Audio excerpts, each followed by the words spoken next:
Hey friends, tonight we begin a long journey together, one that winds through dark medieval nights, smoky cottages, and the small triumphs of people who had almost nothing, yet still found ways to survive. Our focus tonight isn't on kings or castles, but on the humble peasants who faced every winter as a test of endurance. They didn't have much, but what they did have was grit, resourcefulness, and a stubborn refusal to give in to the cold. Before we start, let's make sure you're comfortable. This channel isn't about rushing through history. It's about slowing down, about letting the past unfold gently, like the crackle of a hearth fire. So if you'd like, dim the lights in your room, maybe set your phone aside on the nightstand, or light a small candle if you have one nearby. A faint flicker, a soft glow, just enough to remind you that this is your time, a pause from the noise of the world. If you're the kind of person who likes a bit of background sound, maybe turn on a fan or a little white noise. The idea is to create the same feeling peasants once relied on, the comfort of steady, familiar sound. For them, it might have been the low murmur of livestock or the whisper of wind through thatch. For you, it could be something as simple as the gentle hum of a fan across the room. And while you're settling in, let me ask you something I always enjoy imagining. Where are you listening from tonight? Are you in a busy apartment tower, looking out at city lights that twinkle like a modern constellation? Or perhaps you're in a quiet house tucked in the countryside, where the only sound outside is the trees shifting in the evening wind. Maybe you're traveling, in a hotel somewhere unfamiliar, listening as you drift off to sleep. Wherever you are, this little story is now reaching you, and in that we share a kind of circle, as if we're all huddled around the same candle flame. It's strange, isn't it, how stories can bind us? Peasants hundreds of years ago leaned on stories in the same way. In long winters, when darkness swallowed most of the day, storytelling became survival. Families gathered close to the hearth, not just for warmth, but to pass time with tales, half-remembered legends, whispered prayers, and sometimes just gossip about the neighbors. Tonight, you and I are continuing that tradition. Now, just a quick nudge before we move on. If these calm explorations through history bring you peace, consider subscribing, not out of obligation, but simply as a way to keep this candle burning. The idea here isn't to flood you with facts, it's to create a rhythm, a gentle unfolding of the past that you can sink into whenever you need rest. So, as the lights dim and the outside world fades, I want you to picture yourself stepping into another time. Imagine the air a little colder than you'd like, the smell of smoke lingering in the rafters, and the faint rustle of straw under your feet. This isn't the world of knights in shining armor or grand banquets. It's the smaller, quieter world of peasants, who measured their nights not by luxury, but by survival. Think of it this way: winter in the Middle Ages was not a cozy aesthetic. It was a relentless season that arrived year after year, like a stern teacher with no patience for excuses. Surviving it required every scrap of resourcefulness, every trick learned from parents and grandparents, and more than a little luck. Tonight, as we move slowly into their world, you'll see how those small, ordinary choices, layering scratchy clothes, banking a fire with ash, huddling close with family, were not just habits, they were lifelines. But before we dive into their survival, take a deep breath, let it out slowly. The story you're about to hear isn't meant to rush you or overwhelm you. It's meant to carry you along gently, like a slow walk through a village lane at dusk. Each detail, each moment, is a lantern guiding you further into a different time. So let's begin. Tonight, you'll hear about how peasants endured the merciless winters of the medieval world. You'll wake with them in their drafty huts. You'll sit by their smoky hearths. You'll feel the weight of their heavy meals and the comfort of their simple prayers. This is their story, but for the next little while, it can also be yours. Settle in. Let the outside world slip away. The candle is lit, the night is quiet, and together we'll step into history. You wake to the kind of cold that feels less like weather and more like a presence. It's not just in the air, It's in your bones, in the damp straw beneath you, in the way your breath turns instantly to a pale mist above your face. For a moment, you think you might still be outside. But no, this is your home. A peasant's hut of mud, sticks, and thatch. Thin walls, thinner roof, and no mercy at all from winter's reach. The first thing you notice is the sound of the wind, slipping through cracks in the walls with a high-pitched whistle. Every gust makes the thatch overhead shudder, dusting down little flakes of dirt and straw onto your blanket. The second thing you notice is that the fire has burned low, just a dull glow in the ashes, a faint memory of warmth. The embers are clinging on like tired sentries, but the room is already colder than you'd like to admit. You pull your cloak tighter, though it doesn't help much. The wool is rough, scratchy against your skin, and it smells faintly of smoke, sweat, and maybe goat. It was never meant to be soft. It was meant to be survival. Your clothes, layered tunics, worn leggings, a patched cloak, make you look like a bundle of rags come to life. And still, the cold slides in between every seam, a sly thief that never stops stealing. The bed, if you can call it that, doesn't offer much comfort either.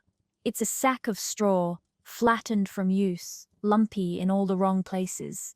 It crackles as you shift, and something small, maybe a flea, maybe worse, scurries away from the sudden disturbance. You've long since stopped flinching at such companions. At least they bring a little extra warmth, however unwelcome. You glance around the single room that makes up your home. The walls are wattle and daub, sticks woven together and smeared with mud, straw, and dung.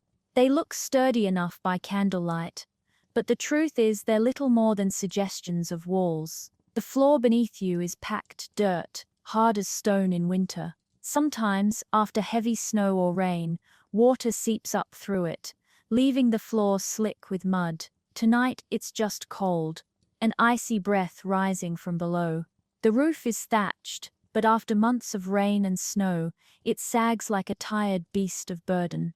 Somewhere up there, you hear a faint scratching, a mouse maybe, or a squirrel taking advantage of a warm roof to nest in. Sometimes they fall through. You've learned not to be startled when an unexpected guest lands in the rushes at your feet. The smell of smoke hangs heavy in the air, even though the fire is nearly gone. Your hut doesn't have a chimney, just a small hole in the roof where the smoke is supposed to wander out. Often it doesn't bother. It lingers low, crawling around the rafters, slipping into your lungs. You cough quietly, the sound echoing in the close space. It's not healthy, you know that, but it's part of life. The smoke kills the fleas better than you ever could, and that's something. Nearby, the soft sound of breathing reminds you that you are not alone. Your family is huddled together on the other side of the room, wrapped in whatever cloaks and blankets they could find. A tangle of limbs, cloaks and snores. The youngest are nestled deep in the middle, shielded from the drafts by the stronger bodies of their parents and grandparents. A human lasagna of warmth, if not comfort. Closer still are the animals. A cow lies near the wall, shifting heavily in its sleep, warm breath clouding in the cold air. A couple of chickens roost on a wooden beam above the hearth. A pig has claimed a corner of the floor, snorting softly. They aren't pets, they're lifelines. Their body heat takes the edge off the freezing air, and their presence means they're less likely to be stolen in the night. The smell, well, the smell you simply stop noticing after a while. As your eyes adjust to the faint light, you see your breath rising in front of you, drifting toward the roof where it meets the smoke. You think of the long day ahead, chores in the bitter cold, work in the fields if the snow isn't too deep, the endless gathering of wood, rushes and food scraps, just to make it through another night. But for now you lie still, listening to the small sounds of your home, the crackle of cooling embers, the shift of animals, the sighs of your family. It isn't comfort in the modern sense, it's survival. And in the quiet before the day begins, you count that as enough. Morning comes slowly in winter. The light outside is pale and weak, filtering through the tiny opening that serves as your window. A scrap of animal hide stretches across it, stiff with cold, letting in just enough grey light to remind you that another day must be faced. And with that realization comes the most pressing thought of all: food. Winter is a cruel season for appetite. The fields lie empty, the earth frozen solid. Nothing fresh grows, nothing green sprouts. What you eat in these months depends entirely on what you manage to save, dry, salt, or pickle, before the cold set in. And no matter how careful you were, it never seems like enough. Every bite taken is a bite you worry about not having later. You rise stiffly from your straw bed and make your way toward the hearth, where the cooking pot still hangs over the embers. It's a blackened, soot-stained thing, older than you are, and inside it waits last night's meal, or what's left of it. A thick, congealed stew of turnips, onions, maybe a carrot or two if you were lucky. Meat is rare, reserved for special occasions, or when an animal is too old or sick to keep. Most nights, it's just vegetables and grains, boiled together into a single brownish mass. Breakfast is not a feast. It's a scraping of whatever remains. You break off a chunk of dense rye bread, hard at the edges from sitting by the fire overnight. You dip it into the stew, softening it just enough to chew. It's bland, chewy, and a little sour, but it fills your stomach, and that's what matters. In winter, you don't eat for taste. You eat for survival. If you're fortunate, there might be some salted pork hanging from the rafters, carefully cut into slivers so thin you can almost see the light through them. Each slice is precious, doled out sparingly, saved for when the cold is sharpest, or for those in the household who need it most. Fat is gold in winter. It burns slow in the body, keeping you warmer through long nights. Children sometimes whimper for more, but you hush them gently. They have to learn as you did. That hunger is part of life. Even the smallest must eat wisely, carefully, never taking more than their share. A heavy meal at night might bring strange dreams, but it also brings a little warmth, a slow-burning fire in the belly, that can mean the difference between waking in the morning or not waking at all. Grains are the backbone of your diet. Oats, barley, rye, boiled into porridge, baked into coarse bread, or ground into gruel. They are cheap, filling, and endlessly repetitive. Sometimes, when supplies run low, you stretch them with peas or beans. Other times, you grind acorns or chestnuts into the flour, masking their bitterness as best you can. Creativity in the kitchen isn't about flavor, it's about making something out of almost nothing. Water in winter is another challenge. Streams are often frozen, and breaking through the ice is hard work. Besides, the water can be unsafe, carrying sickness invisible to the eye. Beer, weak and barely alcoholic, is the safer choice. Everyone drinks it, even children, because boiling the liquid during brewing kills what might otherwise kill you. A mug of thin sour ale at breakfast may sound strange, but to a peasant, it's simply life. Some days, if the gods are kind, a neighbor might trade you a bit of cheese, or you might manage to snare a rabbit in the woods. But those are rare treats, and always shared among the household. Nobody eats alone. Food is too precious for selfishness. A pot of stew feeds everyone, ladled out in equal measure, though parents often give their portion to the youngest or the sickest. As you chew your bread, you think of the long months still ahead. February is the hardest. The stores grow thin, the weather still bitter, and spring feels like a distant dream. It's called the starving time for a reason. By then you may be boiling old bones for soup, scraping the last bits of marrow, or even gnawing on crusts that would make a dog turn away. But for now there is food in the pot, bread in your hands, and maybe even a sliver of pork if fortune smiles. It's not a feast, it's not even satisfying, but it's enough to keep you moving, enough to face the endless cold outside. And in winter, enough is a blessing. Once you've eaten what little you can, it's time to dress properly for the day. In summer, a single tunic might suffice, light enough to let you move freely through the fields.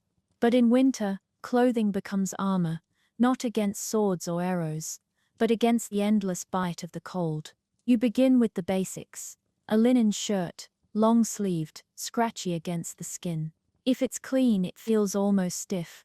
If it's dirty, it feels greasy, stiff in a different way. And yet peasants know that dirty often means warm. Washing strips away the oils and grime that help block the wind. So you put it on without complaint, accepting the faint smell as another layer of survival. Over that comes the wool tunic. Thick, coarse, and heavy. It hangs down to your knees and pulls at your shoulders, but it traps heat better than linen ever could. Sometimes, if you're lucky enough to own two, you wear them together, one stacked over the other. You become a human onion, each layer sealing in a little more warmth. Legs are more difficult. Woolen hose sag around your knees, held up by ties that always seem to loosen at the worst moment. They itch, and they don't block the wind nearly as well as you'd like. But they're better than bare skin. Over them you might wrap strips of cloth or rags, anything to keep the cold from gnawing through. Footwear is another matter entirely. Leather boots exist, yes, but not everyone owns them. More often, peasants rely on wooden clogs or rough shoes patched and repatched until they're more patch than shoe. Inside, you stuff old rags or straw, desperate to keep your toes from freezing. It's a temporary fix. The straw soon flattens, the cloth grows damp, but for a few hours it makes the difference between numbness and pain. On top of it all comes the cloak, heavy wool again, clasped at the shoulder, big enough to wrap around yourself when you stop moving.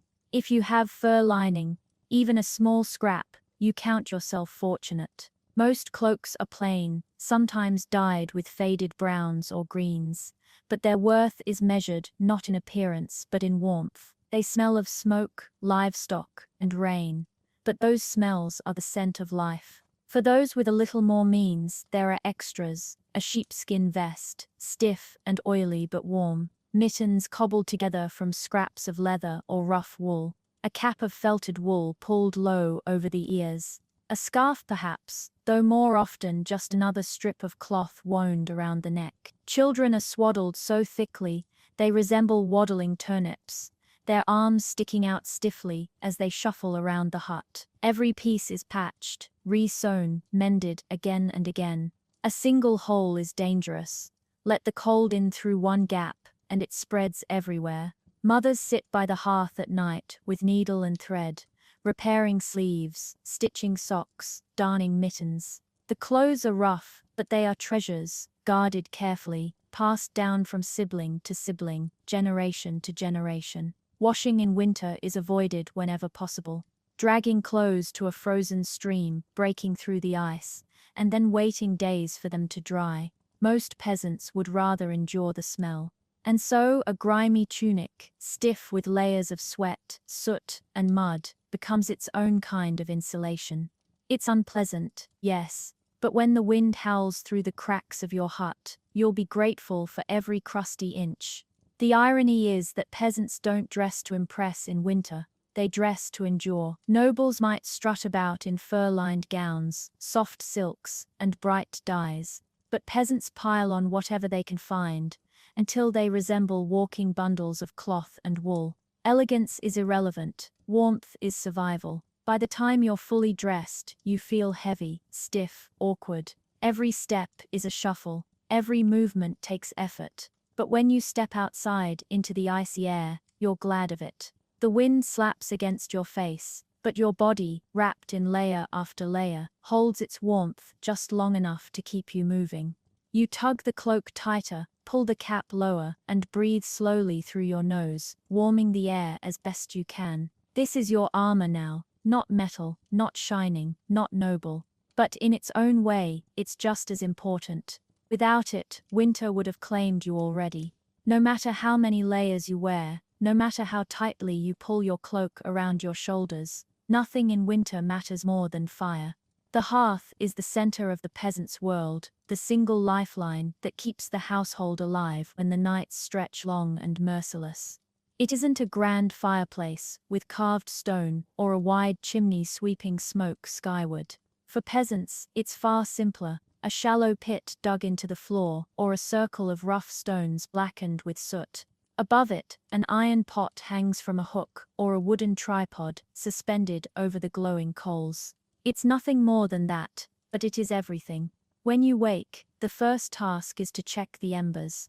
If you've banked the fire well the night before, you might find a few glowing coals hiding beneath a layer of ash. Banking isn't complicated, but it's an art, covering the embers with ash so they smolder slowly, surviving until morning. If you're lucky, you stir them gently, blow carefully, add a bit of dry kindling, and watch as the fire springs back to life. But if you're unlucky, the fire has died. The ashes are cold, the hearth lifeless. And now comes the dreaded task: starting it again from scratch. Matches don't exist. Lighters are centuries away.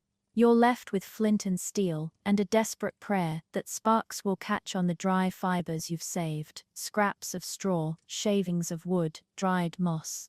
Your fingers, clumsy with cold, strike again and again, until finally a spark clings, a wisp of smoke curls upward, and you breathe it into flame.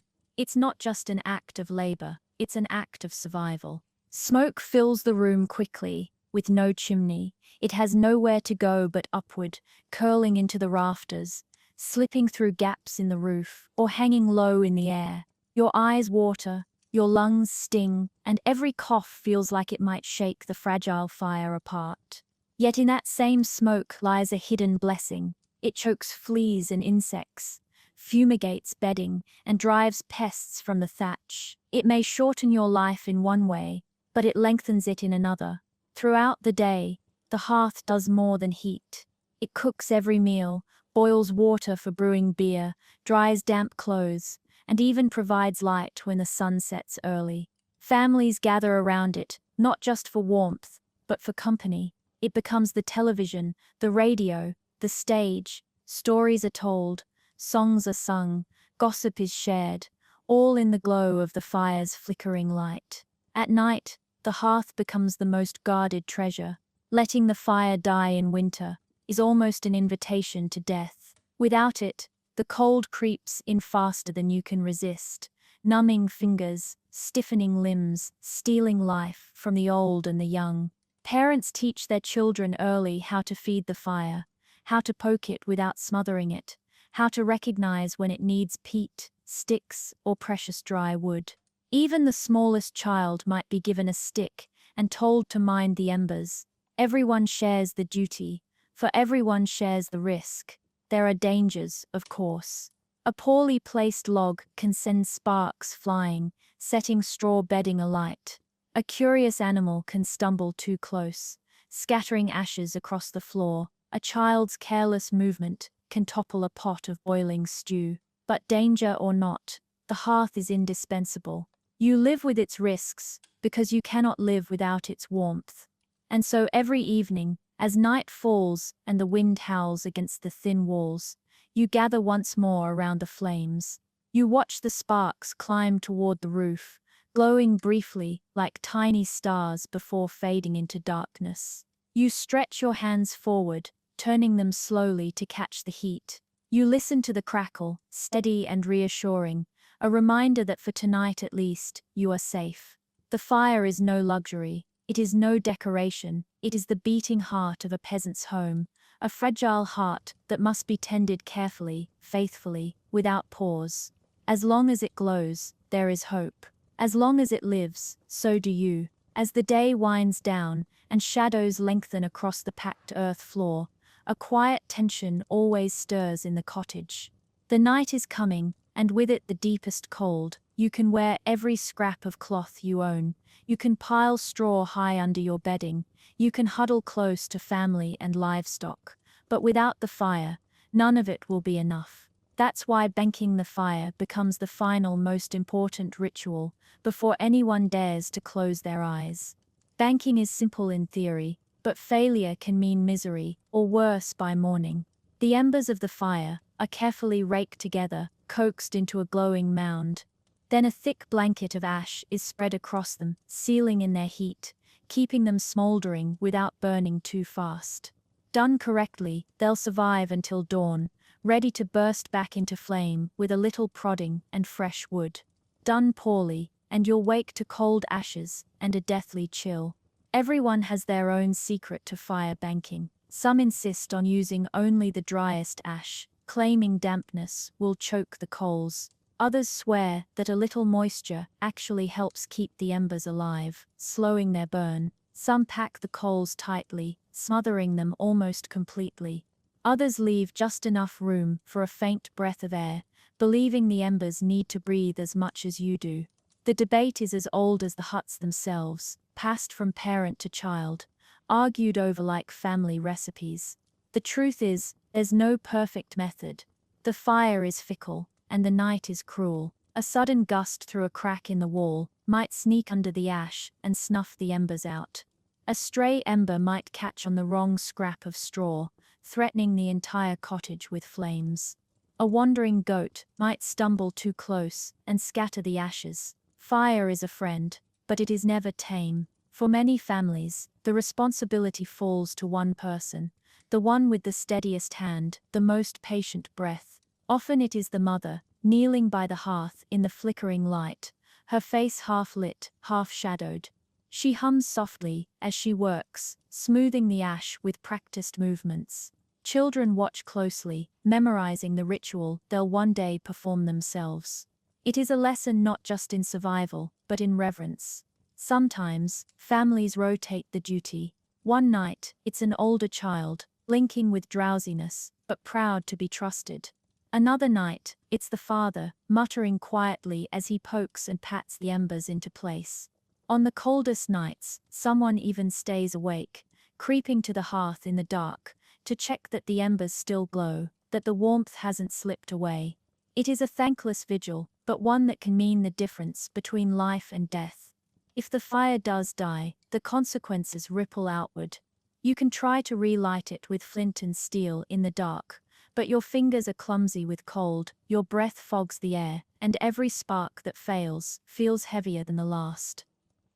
Sometimes you give up and trudge through the snow to a neighbor's hut, clutching a pot or bundle of rags, begging for a coal to carry home, and most times, a neighbor will help, because they know that tomorrow it might be their fire that goes out, and your ember that saves them. The act of banking isn't just practical, it's symbolic. Covering the fire feels like tucking the household into bed, wrapping the family in a promise of warmth. There's a moment of stillness afterward, when the ash is smoothed, the glow hidden but still alive, and you can almost feel the cottage exhale. Outside, the wind howls and the frost thickens. Inside, under the fragile care of one banked fire, life holds steady for another night. So you lie down in the straw, drawing your cloak around you, listening to the muffled crackle of the hidden coals. You know they're there, just beneath the ash, waiting for morning. You close your eyes, comforted not by luxury, but by the simple knowledge that the fire is alive, and with it so are you. When the fire is banked and the house begins to quiet, warmth must be found elsewhere. A hearth, after all, only spreads its comfort so far. If you're lucky enough to be sitting close, you might feel its glow on your face or your hands. But farther out in the room, the air is sharp and merciless, creeping in from every gap in the walls. That's where bodies, human and animal alike, become the next defense against the cold. Privacy is not a concept that peasants can afford. At night, the family piles together in the warmest corner, cloaks and blankets thrown over the group, a heap of limbs and snores, pressed tightly side by side. Comfort is secondary, survival is the goal. The closer the bodies, the more heat trapped between them.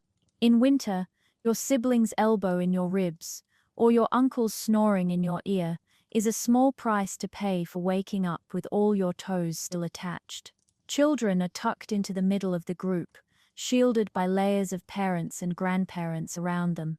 The frailest, the elderly, the sick, the youngest infants, are wrapped tight in the center, cocooned in layers of warmth, like precious embers. Stronger bodies are positioned along the edges, acting as human shields against the drafts. It's an unspoken strategy, passed down like any other survival skill. Sometimes, there isn't even a proper bed to gather on.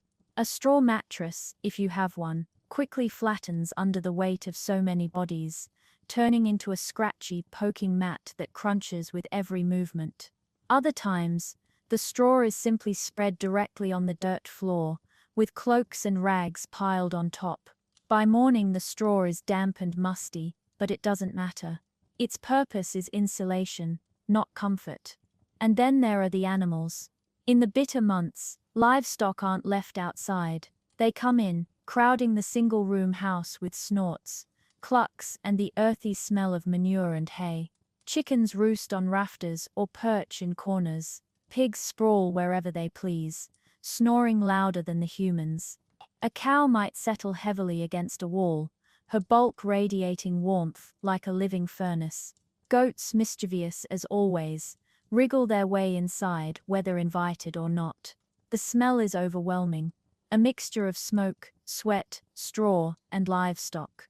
It clings to your clothes, your hair, your skin. But peasants long ago stopped noticing. Nose blindness is part of survival. And besides, every extra body in the room, no matter how noisy or smelly, adds a degree of warmth that can mean life when the frost presses in from every side. There are hazards, of course. A restless pig might trample the straw in the night. A chicken might decide your hair looks like a fine perch. A cow's tail might swat you in the face as it shifts its bulk. Yet none of these are reasons to send them out into the cold. To live with animals is to accept the inconveniences along with the blessings. The warmth they provide outweighs the chaos. In this crowded arrangement, sleep is not restful. Someone always stirs, coughs, or shifts too suddenly. Someone kicks. Someone rolls too close to the drafty wall. Yet even with the interruptions, there is comfort in the closeness. You're reminded, again and again, that survival is a collective effort. No one faces the cold alone. By morning, the air is heavy with breath, human and animal alike. The windows, if you have any, are fogged with condensation. The thatch overhead is damp, where the warm air has met the frozen night. It is unpleasant, even suffocating at times. But when you wake and stretch stiff limbs, when you look around and see everyone still breathing, still alive, you count it as a victory. So you pull yourself from the heap of cloaks and straw, careful not to wake the others, and stoke the fire once more. The night is behind you, and another day awaits. The warmth you borrowed from your family, from your neighbors, from the cow in the corner, that's what carried you through. In the endless war against the cold, bodies are as important as blankets. And so you step into the day, grateful for every elbow, every snore, every pig's breath that helped you see another morning. Even with layers of clothes, even with a banked fire and a heap of bodies pressed together, there is one enemy peasants can never escape. The ground itself, the floor of a peasant's hut, isn't polished wood or smooth stone. It's dirt, packed down hard by countless footsteps, sometimes covered with straw, sometimes bare. And in winter, that dirt becomes its own silent menace. The cold rises from below, a steady, invisible tide that seeps into every bone and joint. It doesn't matter how high the fire burns.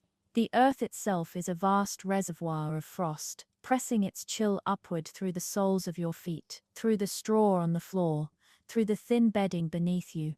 You are never more than a hand's breadth away from freezing soil.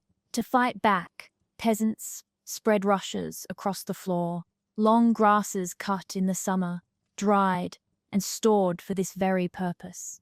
They form a barrier between you and the earth, a fragile illusion of comfort. Fresh rushes smell faintly sweet at first, especially if mixed with herbs like lavender or rosemary. But within days, the scent is gone, replaced by the heavy odor of damp, trampled vegetation.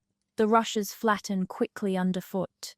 Mud creeps up through them when the snow outside melts, and soon they're less a carpet than a soggy mat.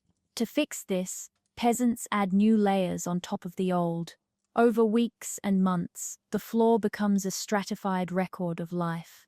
Fresh rushes piled over moldy ones, mixed with crumbs, spilled ale, and whatever the chickens leave behind. The result is less like a floor covering and more like a compost heap in progress.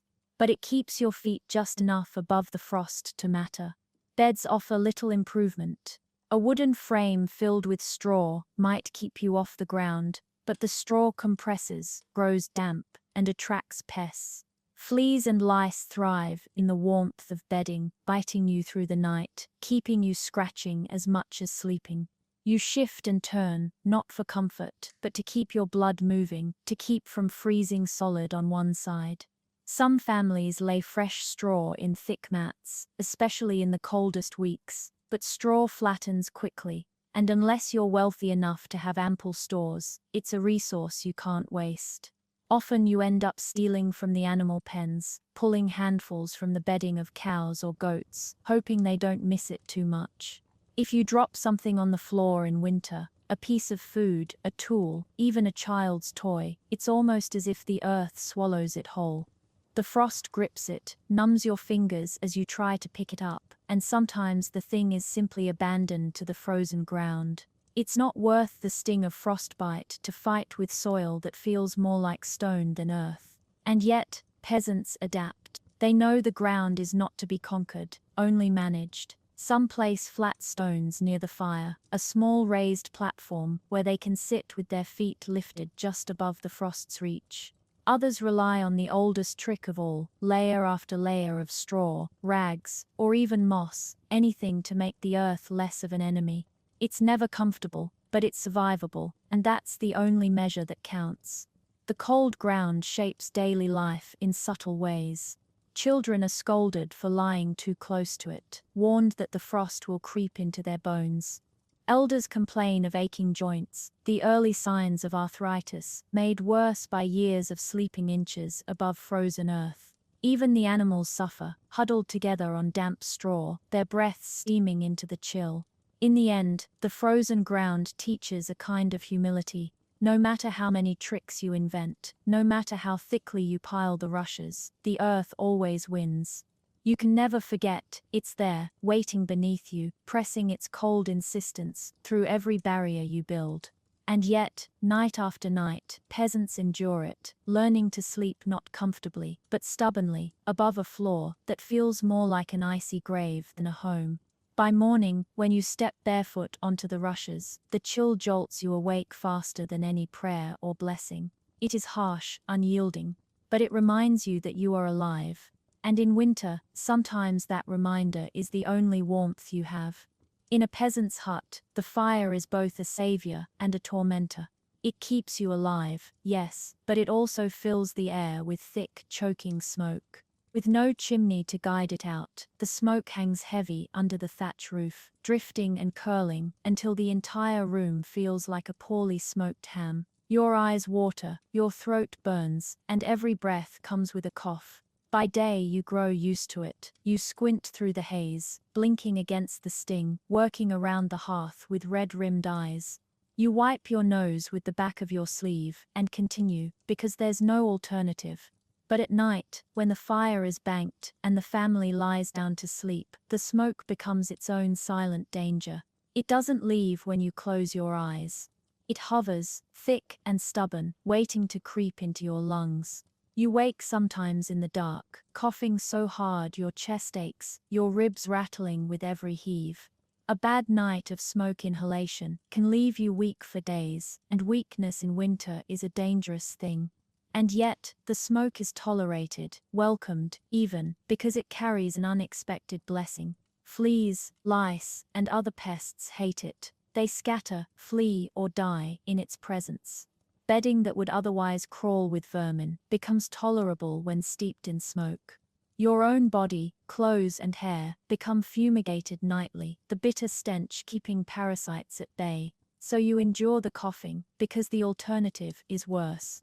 Still, smoke is not the only threat that breath carries in winter. The very act of inhaling is risky when the air is so cold it can sting the lungs.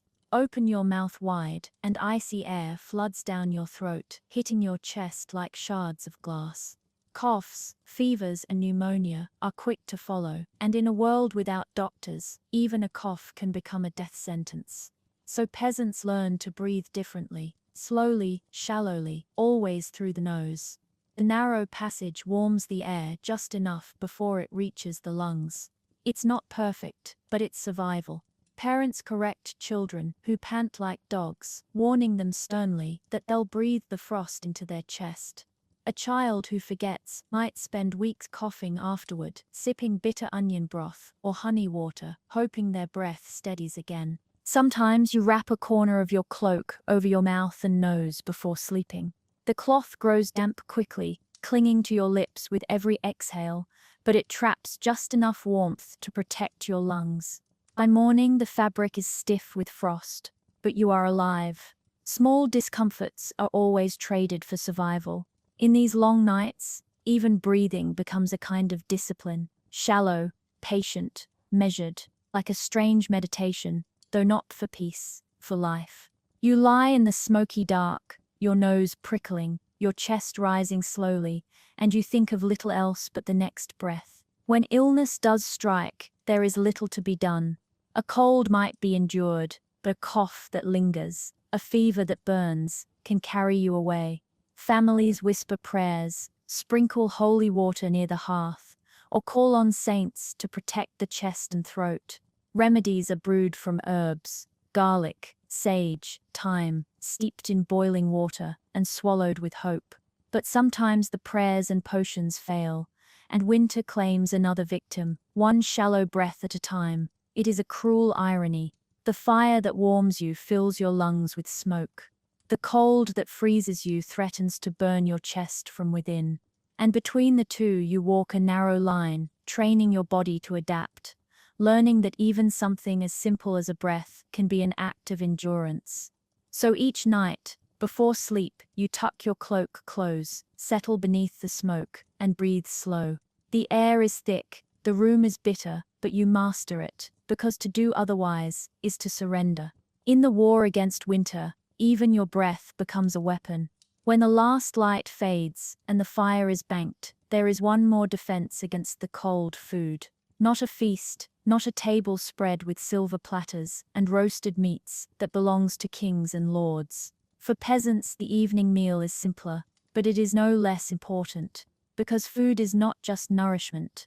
In winter, it is fuel for warmth. You've already had your share of bread and stew during the day, but before bed, you eat again, something heavy, something thick, something that will sit in your belly through the night, like a slow-burning coal. Digestion, after all, generates heat. A full stomach is a small furnace, glowing quietly as you sleep. So you ladle out another scoop of stew from the blackened pot. It's thick with root vegetables, turnips, onions, parsnips, staples that last in storage and hold their substance even after months underground. If fortune was kind, you might have a scrap of salted meat to add, a thin slice of pork, or a shred of bacon boiled until its fat dissolves into the broth. Fat is precious. Fat means warmth. The bread that accompanies it is coarse, dense, and chewy. Rye or barley, perhaps, with a sour tang from the starter that has been kept alive for years. It isn't soft, and it isn't sweet, but it fills the gaps between your ribs, pressing down hunger with its sheer weight. You tear off a chunk, dunk it into the stew, and chew slowly, knowing that every bite is an investment in the night ahead. Children protest sometimes, complaining about turnips, begging for honey, or something sweeter. But there is no patience for pickiness in winter. Parents remind them sharply, you eat what is given, or you shiver in the dark with an empty stomach.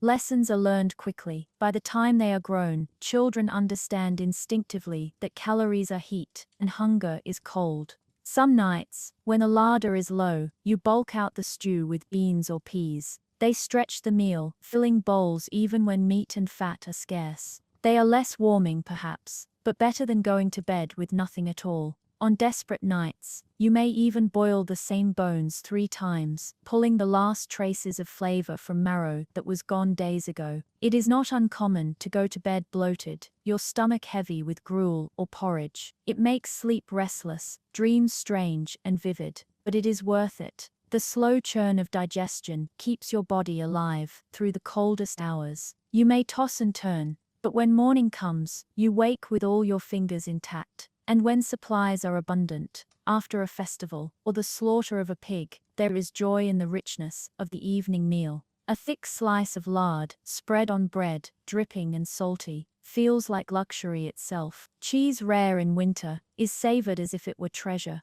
These are moments to remember, not because they are indulgent, but because they remind you that life can be more than endurance. Drink is part of the ritual too. Beer, weak but warm, is poured into wooden cups. It is safer than water and carries a faint sweetness from the grain. On rare occasions, spiced ale or warmed wine might make an appearance, though more often than not, it is the thin village brew, drunk for necessity rather than pleasure. Yet even this has its comfort, sliding down your throat with a promise of warmth. By the time the bowls are scraped clean, the pot is empty, and the bread reduced to crumbs, you feel the heaviness settle into your body. The fire glows faintly, the air is cold, but inside, your belly is warm. It is a fragile kind of security, but it is enough. You lie down on your straw bed, pull your cloak over your shoulders, and close your eyes. The taste of stew lingers, earthy and plain. The weight in your stomach anchors you to the ground, a quiet assurance that you have done all you can to prepare for the night. Outside, the wind howls. Inside, you drift into uneasy dreams, carried by the warmth of turnips and bread. Even after piling on clothes, banking the fire, and filling your stomach with stew, the night can still be unbearable. The cold presses in from every side, relentless, seeping through cracks in the walls, creeping up from the frozen ground. So peasants learned tricks, small, clever inventions that turned scraps of their world into unexpected tools of survival. Two of the most ingenious were the hay box and the heated stone. The hay box begins as a simple wooden chest, the kind used to store grain or tools. Inside, it is lined thickly with hay, packed so tight that it forms a nest of insulation. Food that has been cooked earlier, porridge, stew, even bread fresh from the hearth, can be tucked inside. The hay keeps it warm for hours, long after the fire has died down. For a family wary of wasting fuel, it's a miracle. No need to restart a stubborn fire, just to reheat a meal. The hay box is the medieval version of a slow cooker, though far less glamorous.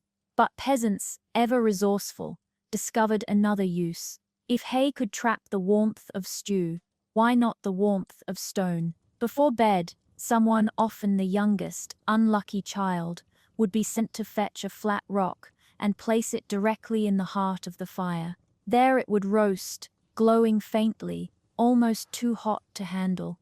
When the time was right, the stone was pulled out with tongs or sticks, wrapped carefully in rags, or stuffed into a clay pot and carried to bed.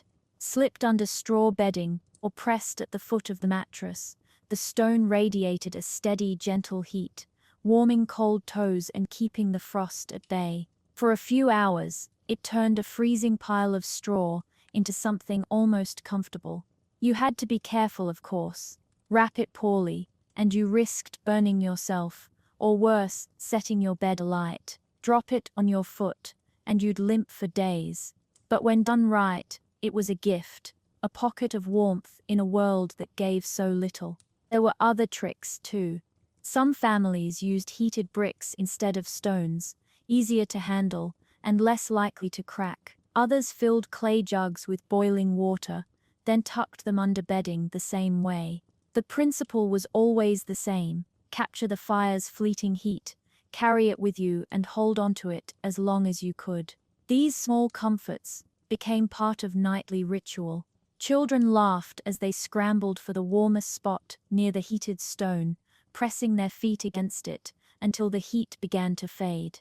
Elders, stiff with age, sighed in relief as the warmth eased their aching joints. For a little while, in the dark of winter, the bed became a place of refuge rather than hardship. But the stones didn't last. By morning they were cold again, as lifeless as the earth itself.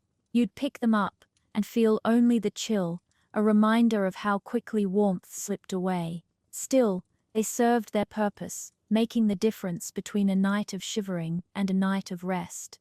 Even the hay itself played a role beyond food storage. In desperate moments, peasants packed handfuls of it into their clothes, stuffing tunics and leggings with straw for extra insulation. It was itchy, prickly, and far from comfortable. But it trapped air and added layers where wool alone wasn't enough. You might look ridiculous, rustling like a scarecrow whenever you moved, but at least you weren't frozen. All of these tricks, the hay box, the heated stone, the stuffed clothing, were born of necessity. No one had the luxury of central heating, feather duvets, or wool blankets piled high. Instead, they turned to what they had: hay from the fields, stones from the ground, clay from the riverbank. Simple, humble things that became lifelines when the night turned deadly. And so, each evening, after the fire was banked and the food eaten, someone would place a stone in the flames. Hours later, as the family settled into their bed of straw, the stone was carried carefully to its place of honor. Its warmth spread slowly, seeping into tired bodies, easing the sting of the frost. It was not comfort in the way we know it today. It was survival, glowing faintly in the dark, a last borrowed ember of the fire's fading heart. When the fire was banked and the heated stones wrapped in cloth, the final question of the night still lingered. Who would sleep where? In a peasant household, sleep wasn't just a matter of comfort. It was strategy, survival, and sometimes a quiet battle of unspoken rules. The warmest spot, of course, was nearest the hearth. There, the banked fire's faint glow spread a thin warmth across the straw. The air was smoky, yes, and your eyes might sting through the night, but compared to the freezing drafts at the far end of the room, it was paradise. Everyone wanted that spot. Few got it. Children were often given priority, tucked closest to the fire, where they could be watched and protected. A child lost to cold was a tragedy, not just for the family's heart, but for its future. So little bodies were piled together in the prime position, wrapped in cloaks, their cheeks pink from the glow of the embers. Parents might shiver on the edges, but they did so willingly, knowing their children had the best chance of waking in the morning. Elders, too, were sometimes placed near the fire, though this depended on the household. Some saw it as respect, a final comfort for those who had already endured many winters. Others thought it wasteful, giving warmth to bodies that would not labor in the morning. In the harsh arithmetic of survival, even love was measured. Animals took their own places, with little regard for human preference. A pig might sprawl across the best corner, radiating heat like a lumpy stove. Chickens nestled on beams above, raining the occasional unpleasant surprise onto the sleepers below. A cow shifted heavily against the wall, her bulk blocking the draft from one side. Peasants learned quickly not to argue with their livestock. Animals meant milk, meat, and survival. If the cow wanted the warm side of the hut, then the cow got it. Parents slept together, pressed close for warmth, their children between them when space allowed. Cousins, grandparents, neighbors, anyone sheltering under the same roof, added to the heap. Privacy was not a consideration. The family bed was not about tenderness or restfulness. It was about bodies arranged like bricks in a wall, sealing each other against the night's advance. On the outer edges of the group, the cold bit harder. Draught seeped through the thin walls, and every gust of wind rattled the thatch above, sending down flakes of dirt and straw. Those who slept there wrapped themselves tighter in cloaks, tugged their hoods low, and bore it silently. Someone had to take the edge positions, and often it was the strongest, those whose bodies could endure the punishment without failing. Arguments did arise, though not always loudly. A sibling might try to wriggle closer to the fire, only to be elbowed back. A father might scold a son for sprawling across the blankets. A grandmother might insist she deserved the spot by the hearth after all. In a room where every breath could be seen in the cold, even inches mattered. But more often than not, these disputes resolved quickly. Everyone knew the truth. Survival required cooperation. Better to share, to endure, than to fight and weaken the group. Besides, the night was long, and bodies shifted constantly. Whoever began by the fire might wake at dawn, pressed against the wall, the warmth stolen by another sleeper. Fairness in its own way, was enforced by the restless chaos of shared sleep. By morning, the straw bedding was flattened, damp with sweat and breath. The air was thick with the smell of animals, people, and smoke. And yet, the family rose together, stiff and sore but alive. The arrangement may not have been comfortable, but it was effective. The fire gave what warmth it could. The rest was borrowed from each other. And so, each night, peasants lay themselves down in a tangle of limbs, cloaks and snores, knowing that their very lives depended on the closeness they sometimes resented. There was no such thing as personal space in a medieval hut. There was only the fire, the family, and the fragile warmth they created together. No matter how carefully you bank the fire or pile on straw, there's one truth every peasant knows in winter. The house itself is never truly warm.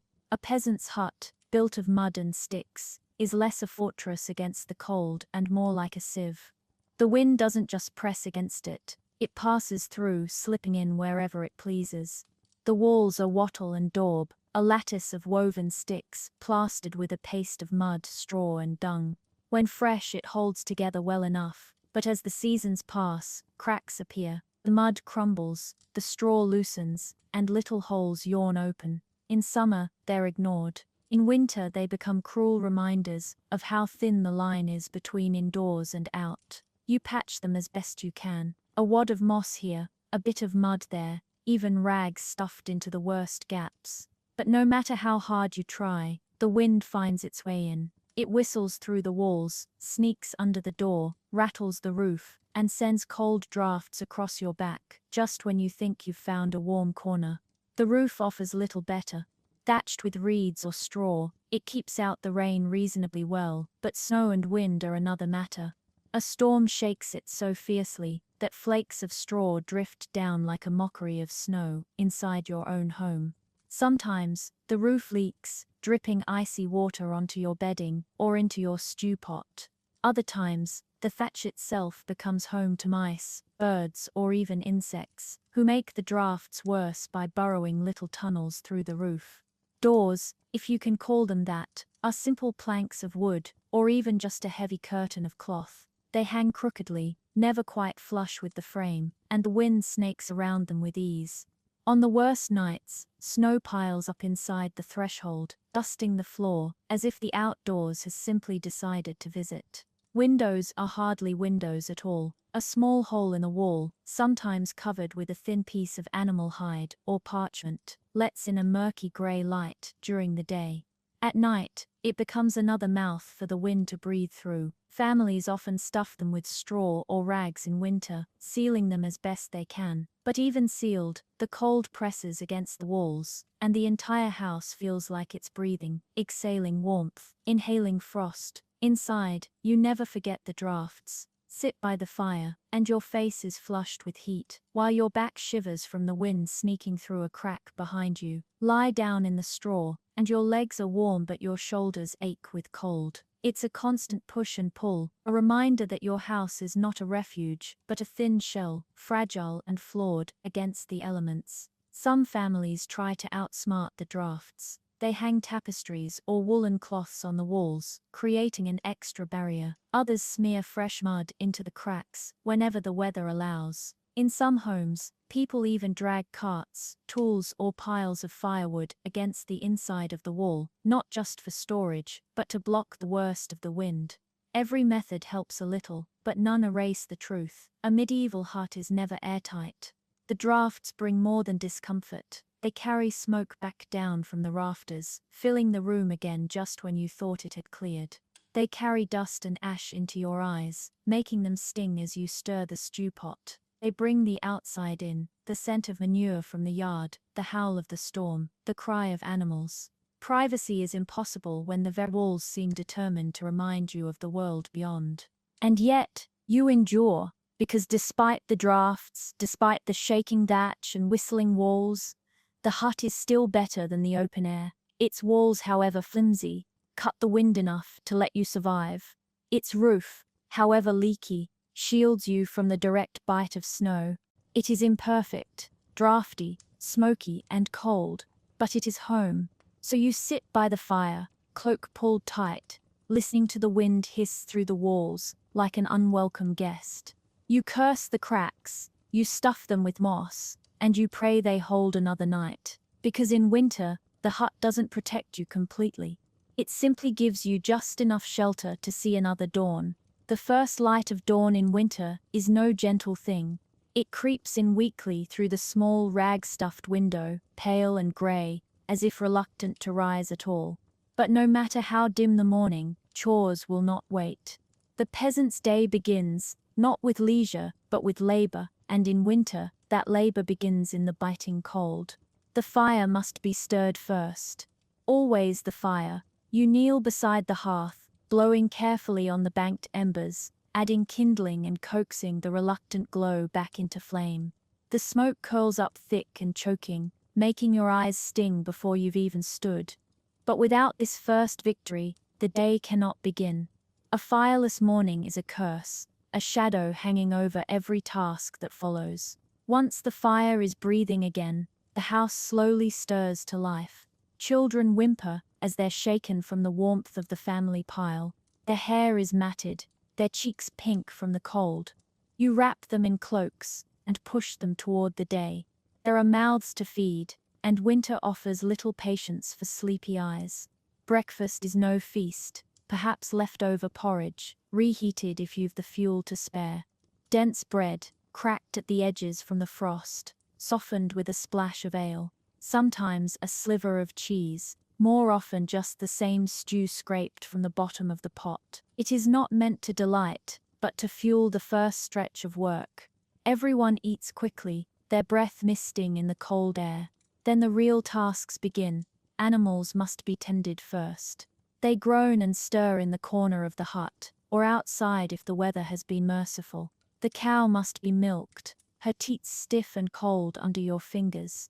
Chickens must be checked, their feed scattered, though in winter their eggs are fewer and smaller. The pig snorts impatiently, demanding scraps from the kitchen, its hot breath steaming in the icy morning air. These animals are more than company, they are lifelines. Their survival ensures your own, so their care comes before everything else. Water is another morning struggle.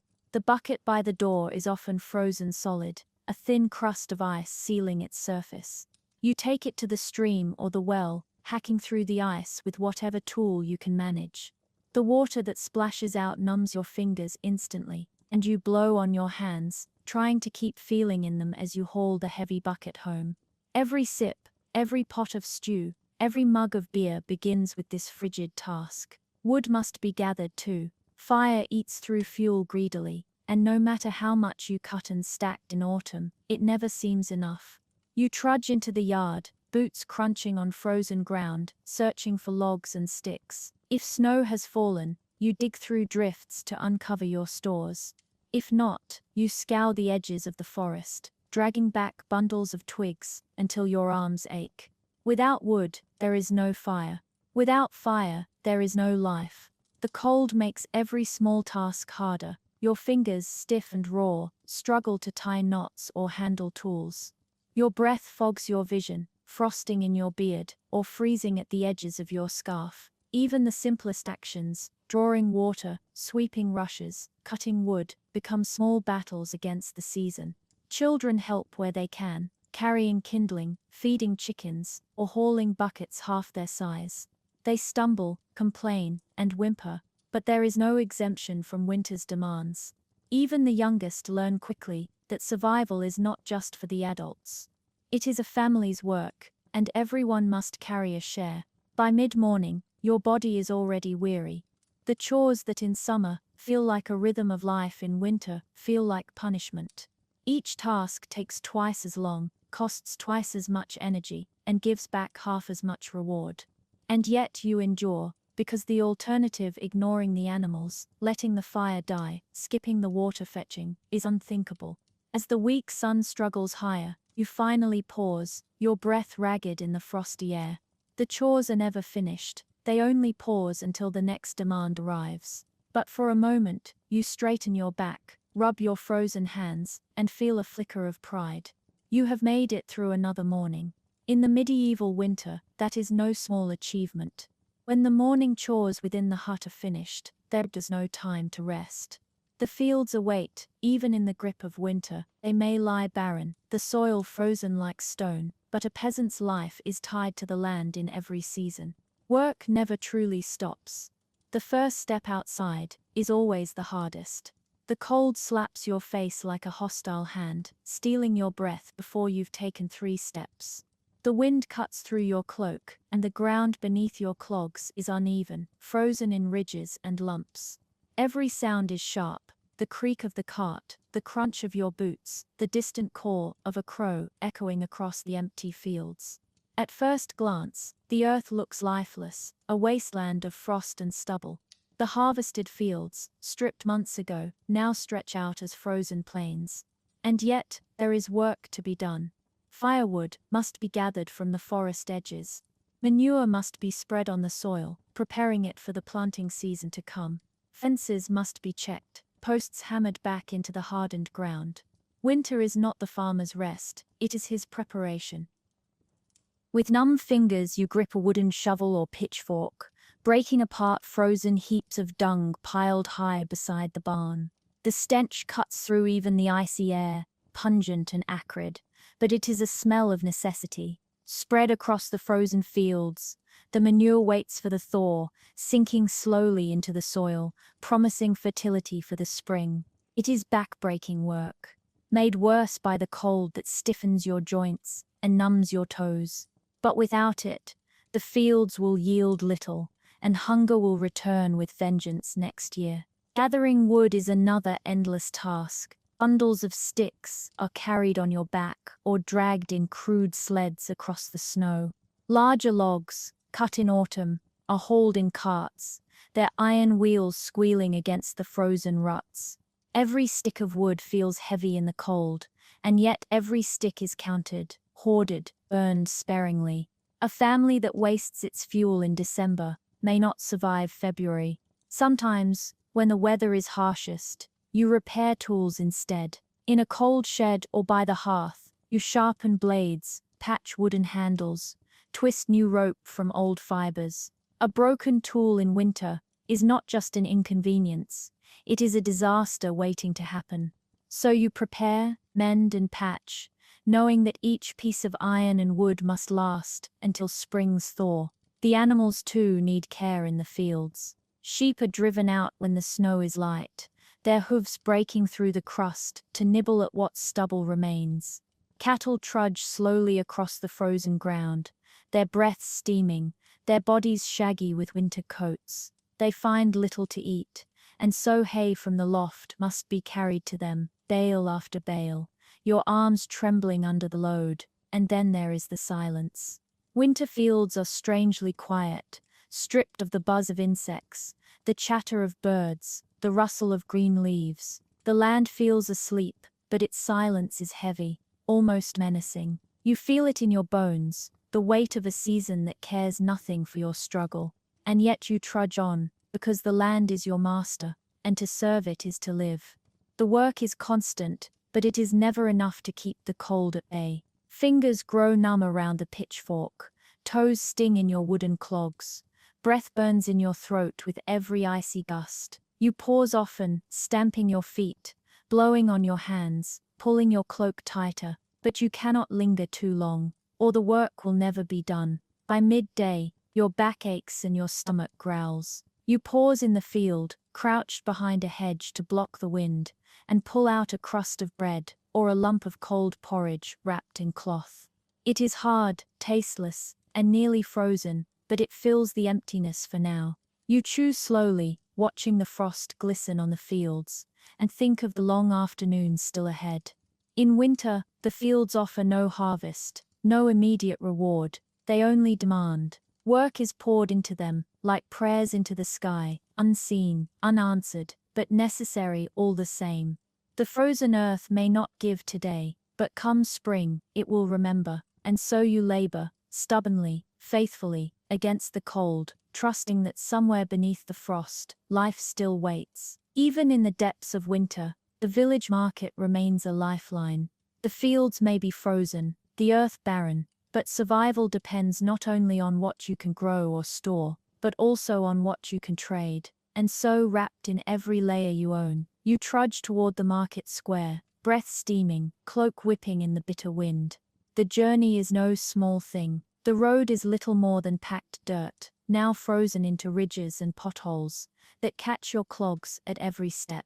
Snow drifts gather along the hedgerows, and icy patches send carts skidding dangerously. The wind bites at your cheeks, and the basket on your arm feels heavier with every step. But still, you go, because without the market, there is no salt for preserving meat, no iron for mending tools, no small luxuries to make the season bearable. When you arrive, the square is already alive, though alive is relative. Merchants stamp their feet, their cloaks pulled tight, their noses red with cold. Tables are laid out with whatever goods survived the frost. Onions, dried beans, barley in sacks, wheels of hard cheese, a few cuts of salted pork. There are barrels of ale, too, and jugs of sour wine, though their prices make you wince. The smells of the market are sharp and earthy, smoke from nearby hearths, the tang of salted fish, the pungent sweetness of onions piled high. They mingle with less pleasant scents, unwashed bodies, manure tracked in from carts, and the rank musk of livestock brought for sale. It is no grand bazaar, no feast for the senses, but it is life distilled into trade. You barter more than you buy. Few peasants have coin in winter, so goods are exchanged for goods. A sack of oats for a side of bacon, a jug of ale for a bundle of firewood, a patched cloak for a half-dozen eggs. Every transaction is a negotiation, spoken quickly through chapped lips, both sides trying to hold on to what little they can. Salt is the most prized of all. Without it, meat spoils, butter turns rancid, and fish cannot be kept. You may offer a whole week's worth of eggs, or a carefully knitted pair of wool mittens, just to bring home a small precious pouch of salt. Its grains glitter like treasure, in the pale light, more valuable than silver to those who understand its worth. There are moments of community too. Neighbors greet one another, voices muffled by scarves, sharing news of who has fallen ill, whose fire went out in the night, whose cow gave birth despite the cold. Children chase each other through the snow, laughing until their cheeks turn raw. For a few hours, the harsh isolation of winter is broken, replaced by the warmth of company, even if everyone is shivering together. With numb fingers, you grip a wooden shovel or pitchfork, breaking apart frozen heaps of dung piled high beside the barn. The stench cuts through even the icy air, pungent and acrid, but it is a smell of necessity. Spread across the frozen fields, the manure waits for the thaw, sinking slowly into the soil, promising fertility for the spring. It is back-breaking work, made worse by the cold that stiffens your joints and numbs your toes. But without it, the fields will yield little, and hunger will return with vengeance next year. Gathering wood is another endless task. Bundles of sticks are carried on your back or dragged in crude sleds across the snow. Larger logs, cut in autumn, are hauled in carts, their iron wheels squealing against the frozen ruts. Every stick of wood feels heavy in the cold, and yet every stick is counted, hoarded, burned sparingly. A family that wastes its fuel in December may not survive February. Sometimes, when the weather is harshest, you repair tools instead. In a cold shed or by the hearth, you sharpen blades, patch wooden handles, twist new rope from old fibers. A broken tool in winter is not just an inconvenience, it is a disaster waiting to happen. So you prepare, mend and patch, knowing that each piece of iron and wood must last until spring's thaw. The animals too need care in the fields. Sheep are driven out when the snow is light, their hooves breaking through the crust to nibble at what stubble remains. Cattle trudge slowly across the frozen ground, their breaths steaming, their bodies shaggy with winter coats. They find little to eat, and so hay from the loft must be carried to them, bale after bale, your arms trembling under the load, and then there is the silence. Winter fields are strangely quiet, stripped of the buzz of insects, the chatter of birds, the rustle of green leaves. The land feels asleep, but its silence is heavy, almost menacing. You feel it in your bones, the weight of a season that cares nothing for your struggle. And yet you trudge on, because the land is your master, and to serve it is to live. The work is constant, but it is never enough to keep the cold at bay. Fingers grow numb around the pitchfork, toes sting in your wooden clogs, breath burns in your throat with every icy gust. You pause often, stamping your feet, blowing on your hands, pulling your cloak tighter, but you cannot linger too long, or the work will never be done. By midday, your back aches and your stomach growls. You pause in the field, crouched behind a hedge to block the wind, and pull out a crust of bread, or a lump of cold porridge wrapped in cloth. It is hard, tasteless, and nearly frozen, but it fills the emptiness for now. You chew slowly, watching the frost glisten on the fields, and think of the long afternoons still ahead. In winter, the fields offer no harvest, no immediate reward, they only demand. Work is poured into them, like prayers into the sky, unseen, unanswered, but necessary all the same. The frozen earth may not give today, but come spring, it will remember, and so you labor, stubbornly, faithfully, against the cold, trusting that somewhere beneath the frost, life still waits. Even in the depths of winter, the village market remains a lifeline.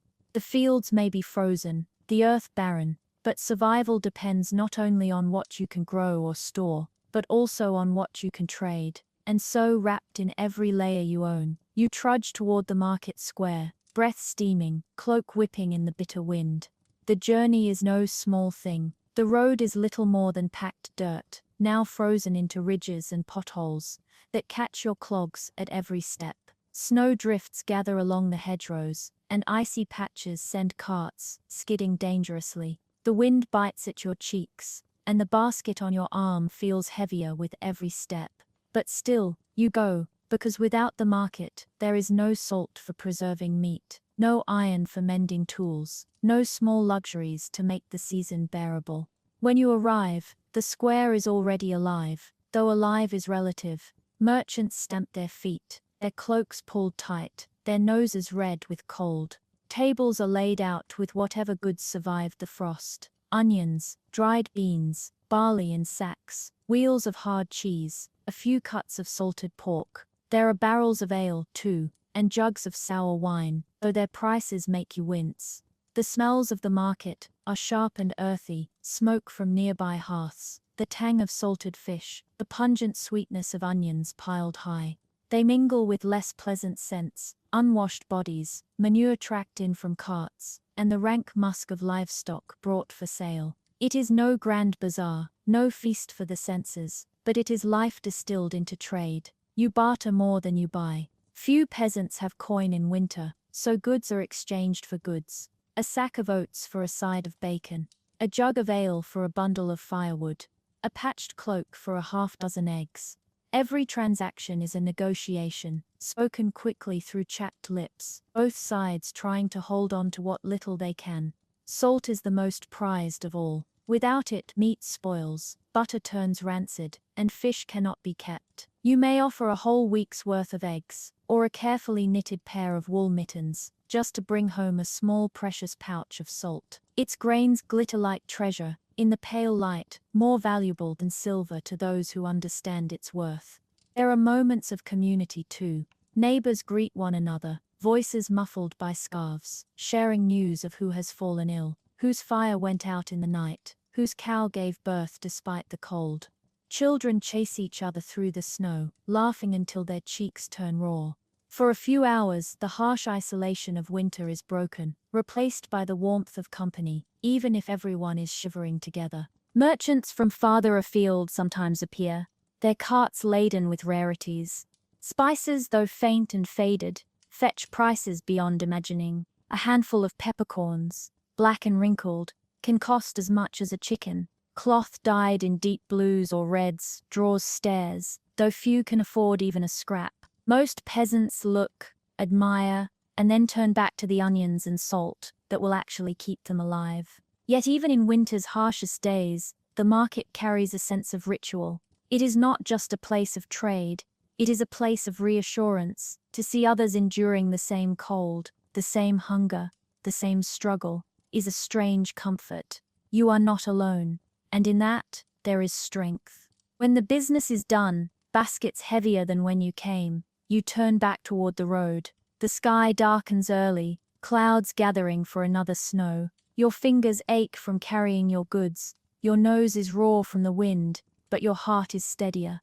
Tonight, there will be more food, a little salt, maybe even a small treat for the children. The market is no festival, no celebration. It is survival, condensed into a square of mud and frost. And yet, for peasants in winter, it is a reminder that even in the hardest season, life continues to flow through barter, through company, through the stubborn determination to endure together. Winter is not only a season of hunger and cold, it is also a season of sickness. In the cramped, smoky huts of medieval peasants, illness spread like fire through dry straw. A cough in one corner of the room became a cough for the whole family within days. And in winter, even the smallest sickness could become a deadly foe. The cold itself was a constant strain. Chilled air seared the lungs, stiffened the joints, and weakened the body.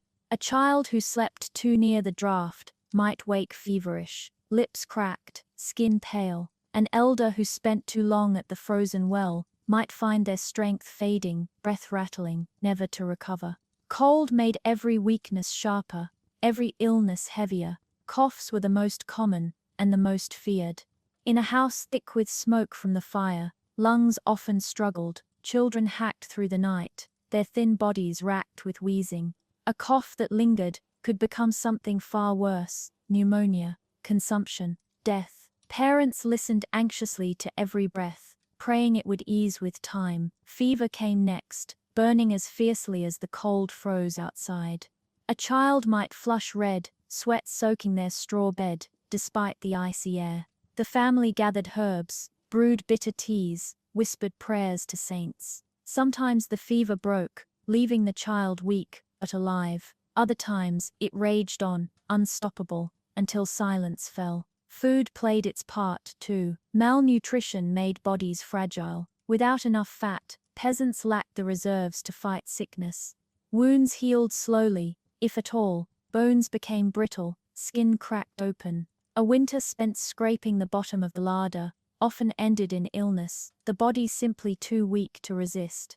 And then there were the great killers: plague, dysentery, smallpox. They did not wait for summer, they struck whenever they pleased. A rat carrying fleas could slip into the hut, unseen but deadly. A pail of water drawn from a contaminated well could sicken the whole family. Diarrhea in winter was as feared as frostbite, for it drained the body's strength quickly, leaving little hope of survival. Medical help was scarce. A village might have a healer, skilled with herbs and charms, or a priest who offered prayers and holy water. Remedies were mixed from garlic, onion, sage, and honey, poured into steaming mugs and forced upon the sick. Poultices of mustard or vinegar were pressed against the chest. Warm beer laced with herbs was sipped slowly, more comfort than cure. Some remedies helped, many did nothing, but they were tried, because hope demanded action. Superstition shaped treatment as much as knowledge. A child might have a charm tied around their neck, a little bag of herbs meant to ward off evil spirits. Families whispered prayers to Saint Roch against plague, Saint Blaze for throats. Candles were lit, crosses traced over the sickbed. Sometimes the sickness passed, sometimes it did not. When death came, it was swift. A child coughing in the night might be gone by morning. A father who seemed strong one day might collapse in the fields the next. Funerals were held quickly, graves dug into frozen ground with painful effort. Families grieved, but there was little time to linger. The chores continued, the animals needed care, the fire needed tending. Winter did not pause for mourning, and yet resilience endured. Families nursed each other, shared what food they had, carried water for the sick, stayed awake through the night to keep fevers cool with damp cloths. Illness was common, death frequent, but so too was the stubborn determination to fight for life, even when hope was thin. In the medieval winter, every cough was a warning, every fever a threat, every weakness a danger. Illness did not strike politely, It came in the dark, in the cold, in the smoke, and it demanded a price. And still peasants endured, wrapping themselves in cloaks, whispering prayers, and rising each morning to face another day. When sickness came in the long dark of winter, peasants could not simply summon a doctor. Physicians, when they existed, were reserved for the wealthy, and their cures were often no more effective than charms. For ordinary folk, medicine was a patchwork of tradition, superstition, and whatever knowledge had been passed down through generations. It was not science in the modern sense, but it was hope, and sometimes it worked. Herbs formed the backbone of peasant healing. Garlic was prized, eaten raw or steeped in hot water, believed to purify the blood and chase away fevers. Sage was boiled into teas. Its bitter taste endured in exchange for clearer lungs. Onion broth was a common cure for coughs, its warmth soothing the chest even if the illness lingered. Honey, when available, was stirred into drinks not only to sweeten them, but because it seemed to ease sore throats and help wounds heal. Poultices were another tool. Mustard seeds, ground and mixed with vinegar, were spread on cloth and tied around the chest to draw out sickness. Warm compresses of chamomile or thyme were pressed against swollen joints. Clay was smeared on wounds to pull out infection, and sometimes the wound was then covered with moss, which peasants believed could draw away bad humors. Unknown to them, certain mosses did have mild antibacterial properties, though not enough to save everyone. Charms and rituals were just as important as herbs. A red thread tied around the neck might ward off sore throats. A bag of herbs, sage, lavender, or wormwood, was hung above the bed to protect against fevers. Some carried little crosses of wood or bone, kissed before drinking bitter remedies. Healing was as much about the spirit as the body, for peasants believed sickness was often the work of demons or ill luck, not just the body's weakness. The fire itself became part of medicine. Smoke was thought to cleanse, and so herbs were thrown onto the flames, their scent filling the hut, believed to drive out illness. Steam was another cure. A bowl of hot water, herbs steeped inside, placed before the sick, who leaned over it with a cloth draped across their head. The rising vapor cleared clogged lungs, though it also left them dizzy and sweating. Alcohol found its way into remedies, too. Weak ale was warmed and laced with herbs, sipped slowly to soothe aches and calm the body. Stronger brews, if you could find them, were used to numb pain during tooth pulling or to clean wounds. A splash of vinegar was used to wash cuts or gargle against sore throats, its sharpness both feared and respected. Not every cure was gentle. Bloodletting, though less common among peasants than among the wealthy, was sometimes attempted. A small cut to the arm, a leech pressed against the skin, the belief that sickness could be drained away with the blood itself. It was painful, risky, and often left the weak weaker still. But in desperation, families tried it. Better to bleed than to do nothing at all. And then there were the stranger remedies. A frog tied to the throat to draw out a cough. Bread baked with ashes, eaten in hope of purging fever. The drinking of animal fat to strengthen the body's warmth. The burning of horsehair to ward off spirits. Each sounds strange to modern ears, but each was born of the same truth. Peasants fought with whatever tools they had. For many, these remedies were as much ritual as cure. To brew an onion broth, to tie a charm around a child's neck, to whisper a prayer as herbs were steeped. These were acts of love as much as medicine. Even when the cure failed, the family had done what they could. The sick were not left alone in their suffering. They were surrounded by care, however imperfect, and sometimes, against the odds, the remedies worked. A fever broke after garlic broth. A wound healed under moss. A cough eased with honey and sage.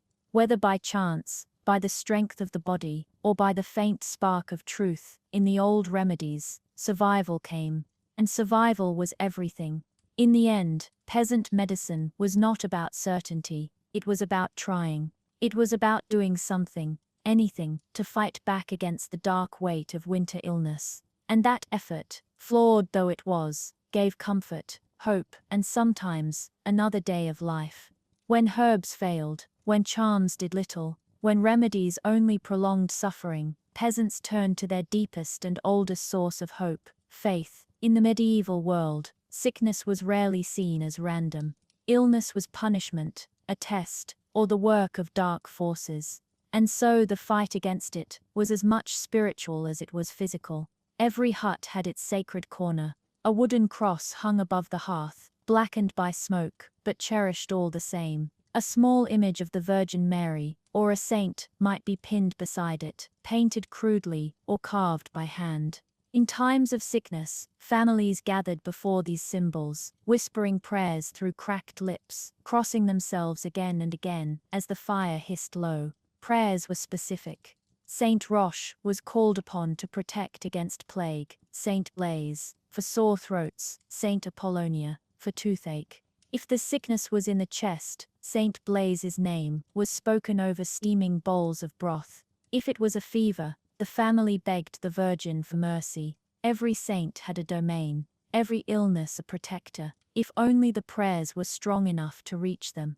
Holy water, brought from the church, was sprinkled on the sickbed. Crosses were drawn in the air, above the patient, on the walls, even on their body itself. Candles were lit, small flames glowing in the smoky dark, each one a beacon of faith against despair. Sometimes, when the illness dragged on, the family would promise a pilgrimage. If the child recovered, if the father survived, they would walk barefoot to the nearest shrine. Bargains with heaven were woven into every plea. The church itself became part of the remedy. Bells were rung to drive away plague. Processions were held through villages, priests carrying relics and chanting prayers. Sick peasants were brought to touch the bones of saints, their fevered hands pressed against reliquaries with desperate hope. Some were even laid overnight in chapels, their beds placed beside altars, the air heavy with incense and whispers. Confession was another cure, not for the body, but for the soul. A priest was called when death seemed close, his voice low as he heard sins confessed and offered absolution. For the peasant, this was as important as healing. If the body could not be saved, at least the soul would be. Families wept with relief when last rites were given, knowing their loved one would not face judgment unprepared. Superstition mingled with faith. Incantations were spoken in Latin words, half remembered, phrases that blurred prayer and spell. A charm might be hung above the bed, not only with herbs, but with a scrap of parchment inscribed with a psalm. Some believed demons caused sickness, and so prayers were shouted into the smoky rafters, demanding that the evil spirits leave. Others thought the illness was a sign of God's will, a lesson in humility. In such cases, prayer was not just for healing, but for acceptance. For the sick themselves, prayer was often the last act of strength. Whispered words through fever, fingers tracing the shape of the cross, even when too weak to rise. The rhythm of familiar prayers brought comfort, the same way they had since childhood. In a world without medicine as we know it, prayer was the closest thing to certainty. Not all prayers were answered. Children still died, fevers still raged, coughs still grew worse. But faith endured. It had to. Without it, despair would have consumed whole families. Prayer gave meaning to suffering, shaped it into something bearable, even when loss followed. A death could be seen not only as tragedy, but as God's calling. A recovery could be celebrated as a miracle. And in the long, dark winters, when sickness seemed to crouch in every corner of the hut, peasants clung to faith as tightly as they clung to each other. Herbs soothed, charms comforted, but prayer promised that even in the coldest night, they were not alone. If winter was cruel, then late winter was merciless. By February, food stores ran low, barrels of grain scraped empty, and salted meat hung in dwindling strips. This was the season peasants dreaded most, the starving time, a stretch of weeks where survival meant enduring hunger as much as cold. Meals grew smaller, thinner, and more repetitive. Stew that once held chunks of vegetables was now mostly water, flavored faintly by the ghost of turnips, long eaten. Bread was baked with more filler than flour. ground beans, chestnuts, even acorns leached of their bitterness. Every bite filled the stomach, but it carried little strength. Parents went without so their children could eat.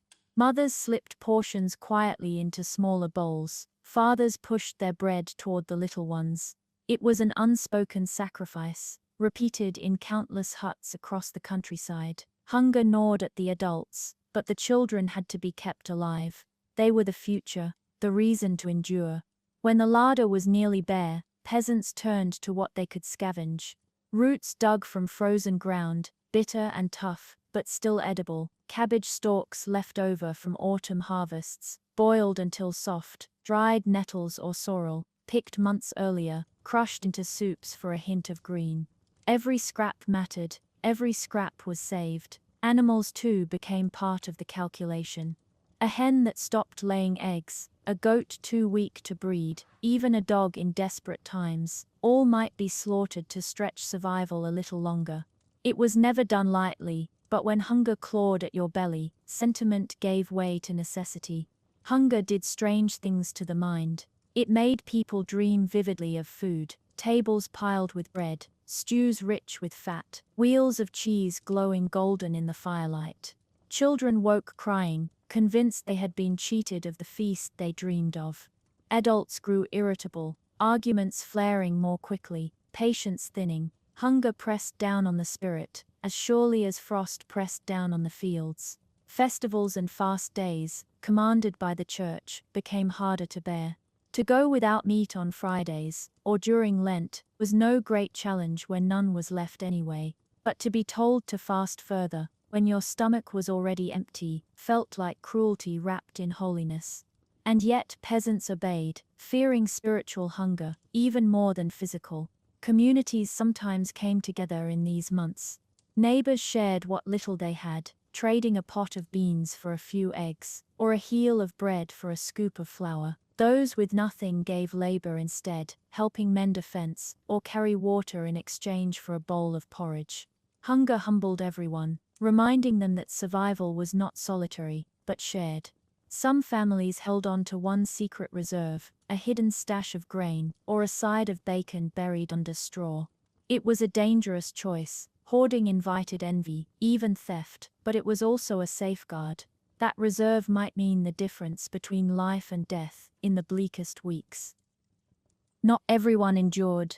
Some starved quietly, slipping away in their beds, their bodies too thin to fight another day. Others wandered from home, seeking scraps from neighbors, monasteries, or towns. Beggars multiplied in late winter, their outstretched hands as common a sight as crows circling the fields. Some were turned away, others fed, but hunger was too widespread for charity to solve. And yet, most peasants survived.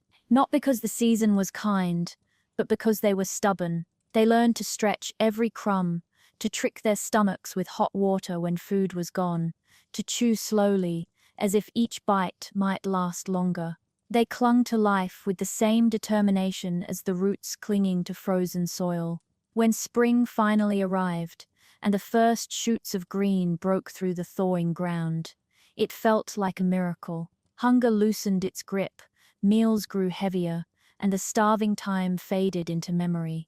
But it was never forgotten. Each year, peasants entered winter with the shadow of February already in their minds, a reminder that hunger was always waiting at the end of the season. When hunger tightened its grip in the starving time, peasants turned to foods that in easier months they would have never considered. These were not meals made for pleasure, or even for nourishment.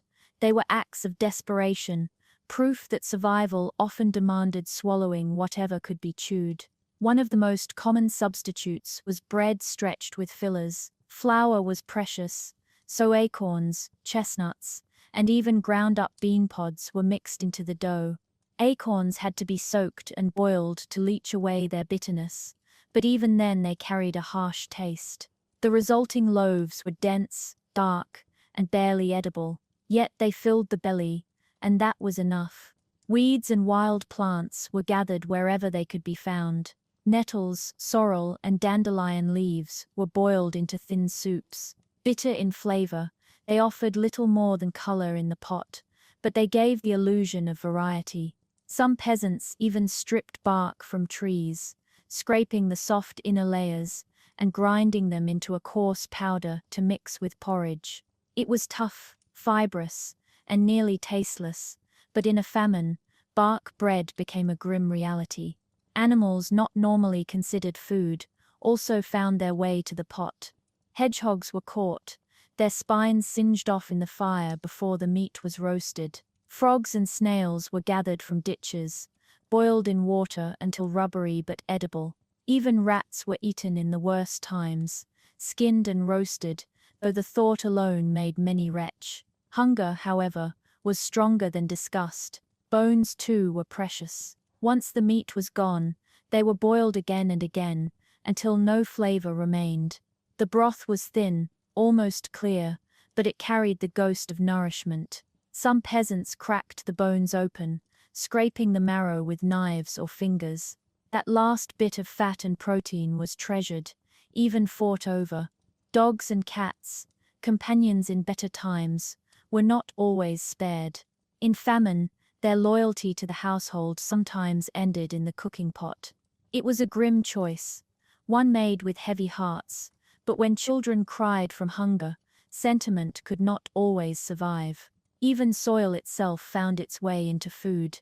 There are records of desperate peasants mixing clay with flour, forming a paste that looked like dough.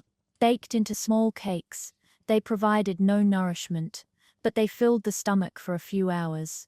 The practice was dangerous, often leading to sickness, but when faced with starvation, some saw it as worth the risk. Ale and beer, weak as they were, became meals in themselves. A mug of ale filled the stomach with liquid, and though it gave little strength, it dulled hunger's edge. Sometimes hot water alone was sipped before bed, fooling the body into thinking it had eaten. Children were lulled to sleep this way, their bellies warm even if empty. Foraging extended beyond plants. Worms, insects, and grubs were sometimes roasted over the fire or mashed into porridge. They were rich in protein, though few could bring themselves to eat them unless the hunger was unbearable. Still, families whispered of neighbors who had done so, their shame outweighed by survival. There was shame in all of it. In truth, eating rats, scraping bark, boiling bones again and again, it was a reminder of how fragile the line was between survival and despair. Some families kept these practices quiet, not admitting to others what they had resorted to. But the truth was that nearly everyone, at some point, faced the choice of swallowing something foul rather than facing an empty stomach. And yet, these desperate meals worked. Bitter bread, nettle soup, roasted frogs, unpleasant though they were, they carried peasants through the starving time. They were proof of resilience, of the stubborn will to survive, of the refusal to lie down and let winter win. When spring finally brought fresh shoots, eggs, and milk, these desperate foods were set aside with relief. But they were never forgotten. Stories of the starving time lingered in families, warnings to children, reminders of what hunger demanded. They were the dark meals of survival, eaten not with joy, but with the determination to see another dawn. Hunger was not only a torment of the body, it was a torment of the mind. In the starving months of late winter, peasants lived in a state of constant gnawing emptiness, every thought circling back to food. It shaped their moods, their dreams, their prayers. Hunger made people sharp, restless, sometimes cruel, but it also made them hopeful, clinging desperately to the promise of spring. The days dragged heavily when the belly was empty. Work in the fields or the yard seemed endless, every task harder when your limbs ached from weakness. Tempers grew short. A careless word between neighbors might spark an argument. Children grew fussy and irritable, and even small chores seemed overwhelming. Hunger thinned not only bodies, but patience. Not everyone endured.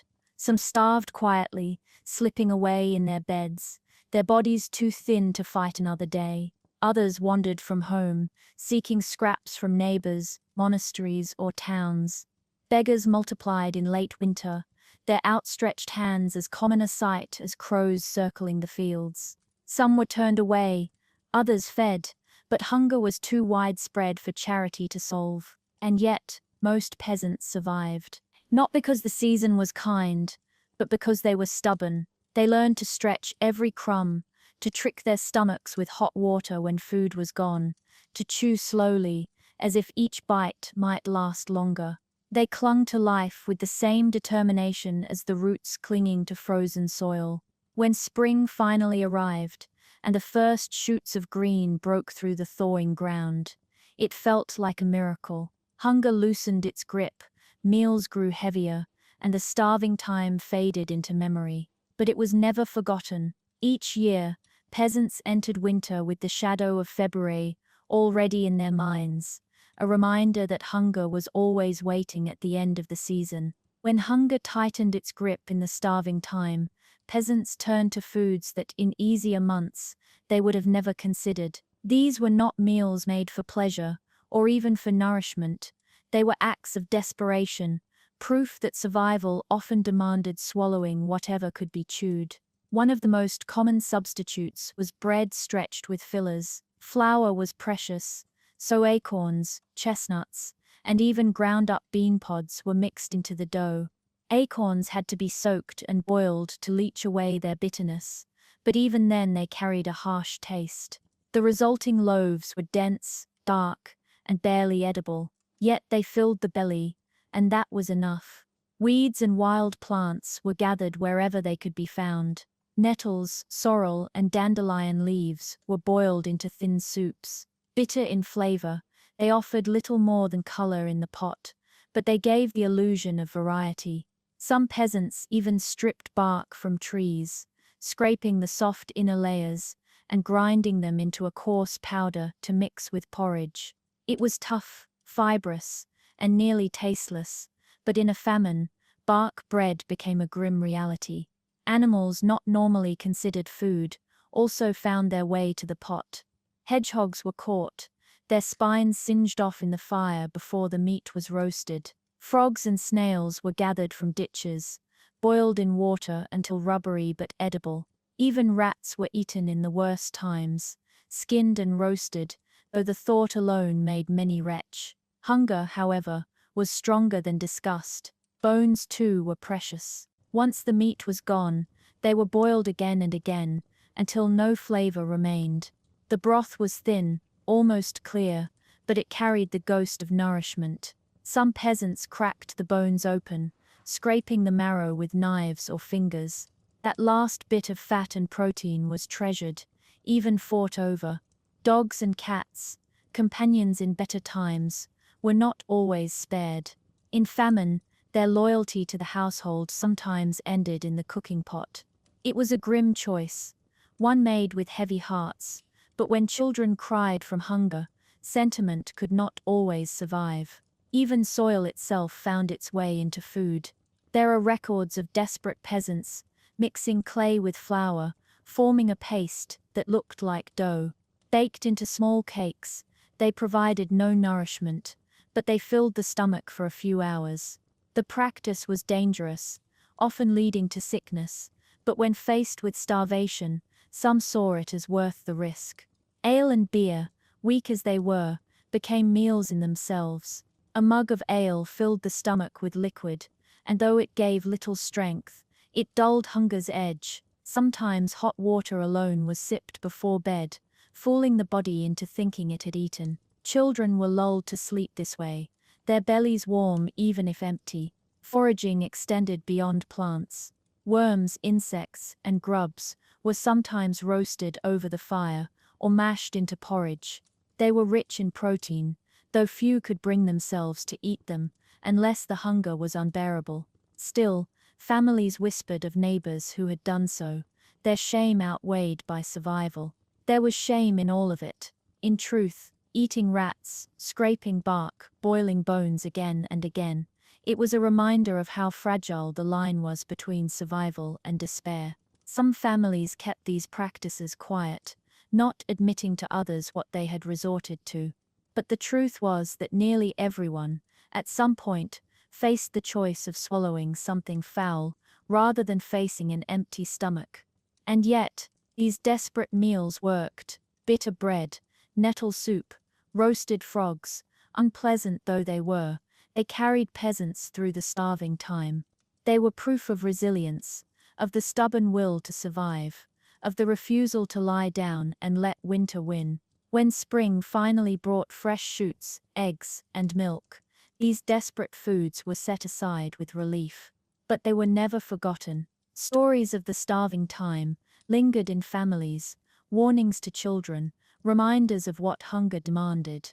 They were the dark meals of survival, eaten not with joy, but with the determination to see another dawn.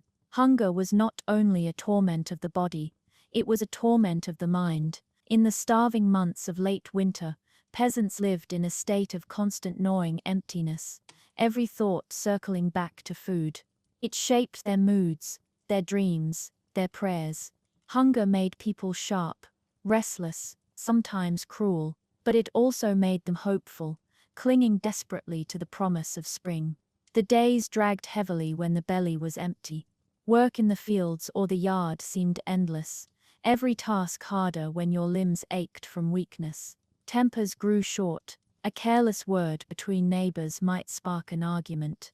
Children grew fussy and irritable, and even small chores seemed overwhelming. Hunger thinned not only bodies, but patience. Nights were worse. Stomachs growled loudly in the silence, echoing against the thatch roof. Children whimpered in their sleep, dreaming of tables piled with bread and meat. Adults lay awake, staring into the smoky dark, imagining meals they once ate after harvest feasts. Fatty pork, fresh milk, apples bursting with juice. Hunger sharpened memory cruelly, taunting with visions of abundance long gone. Some dreamed so vividly of food that they woke convinced they had eaten, only to find their mouths dry, their bellies hollow. Others spoke of phantom smells, the scent of roasting meat or baking bread drifting through the hut, though nothing was cooking. Hunger twisted the senses, blurring the line between longing and madness. Faith became a double-edged sword in these times. On one hand, it gave strength, the belief that suffering was temporary, that God would provide in his time, that fasting and hunger brought souls closer to heaven. On the other, it sometimes deepened despair, as peasants asked themselves why their prayers went unanswered, why the innocent suffered alongside the guilty. Each family wrestled with both comfort and doubt. Children bore hunger differently. Some became quiet, subdued, their playfulness fading as energy dwindled. Others grew restless, begging for food, their complaints a painful reminder of helplessness. Parents listened, torn between guilt and determination, knowing that no matter how much love they gave, love could not fill an empty stomach. And yet, amidst the despair, hope endured. It had to. Hope was as necessary as bread, a sustenance of its own kind. Families spoke often of spring, of the green shoots that would soon break through the thawing soil. They planned their gardens in whispers, counting the days until planting could begin. Children were told stories of abundance, of summers when fields bent heavy with grain, of harvest feasts where everyone ate their fill. These stories were less about memory than about survival, reminders that hunger was not forever. Signs of change became small miracles. The first egg laid by a chicken, after months of scarcity, was celebrated, divided carefully so that every member of the household might taste it. A trickle of fresh milk from a cow or goat was savored as if it were nectar. A green sprig of nettle, poking defiantly through the frost, was gathered and boiled with reverence. Each was proof that the starving time was ending. Communities leaned on one another emotionally as well as physically. Neighbors shared what little they had not only out of necessity, but out of compassion. A bowl of soup carried to a sick elder, a crust of bread passed quietly to a hungry child.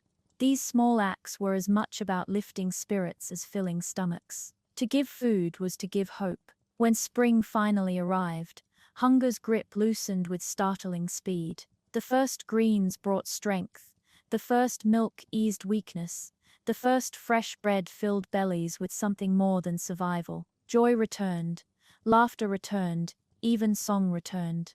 The starving months were not forgotten, but they were softened by relief. For peasants, hunger was both a curse and a teacher. It taught humility, reminding them of their dependence on the earth and on each other.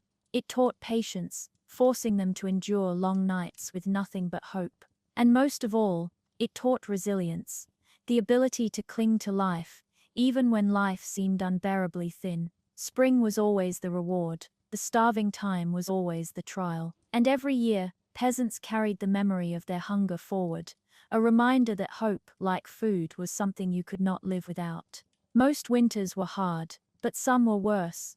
Years when the harvest failed, when storms battered the fields, when blight or flood or war stripped the land bare. These were famine years, when hunger was not just a companion but a tyrant, ruling every hut, every family, every village with a cold, merciless hand. In famine, even the poorest tricks of survival, bark bread, nettle soup, roasted rats, were not enough. The stores ran empty months before spring, and the starving times stretched on endlessly. People wasted away before one another's eyes, bodies thinning, faces hollowing, eyes growing distant and glazed. Communities bore the weight together. Villagers gathered to share what little they had, pooling scraps into communal pots, ladling out thin stew so at least no one went entirely without. Neighbors kept watch over one another, especially the elderly and the children, ensuring they were not left alone in weakness. Hunger tested the bonds of community, but it also revealed its strength. The church became a refuge, not just for prayer, but for survival. Monasteries often stored grain in greater abundance than peasants could manage, and in famine years they opened their doors to the desperate. Bread was distributed, bowls of pottage handed out, alms given, priests preached patience and penance, reminding the faithful that suffering in this world brought reward in the next. Yet even holy stores could run dry, and monks themselves sometimes wasted alongside the peasants they served. Barter shifted during famine years. A tool, a piece of cloth, even a treasured keepsake might be traded for a small sack of flour. Families sold what little they owned, pots, blankets, livestock to buy food. Wealth was no longer measured in coin, but in calories. A handful of beans could be more precious than silver. There were darker stories too. Theft increased, though it was often punished harshly. Desperate peasants stole from neighbors' stores, from barns, from fields. Some stole from the church itself, sneaking into pantries in the dead of night. Desperation drove people to acts they would never consider in easier years, and while some were caught and shamed, others slipped away into the darkness, their stolen meal, the only thing keeping them alive. Migration was another consequence.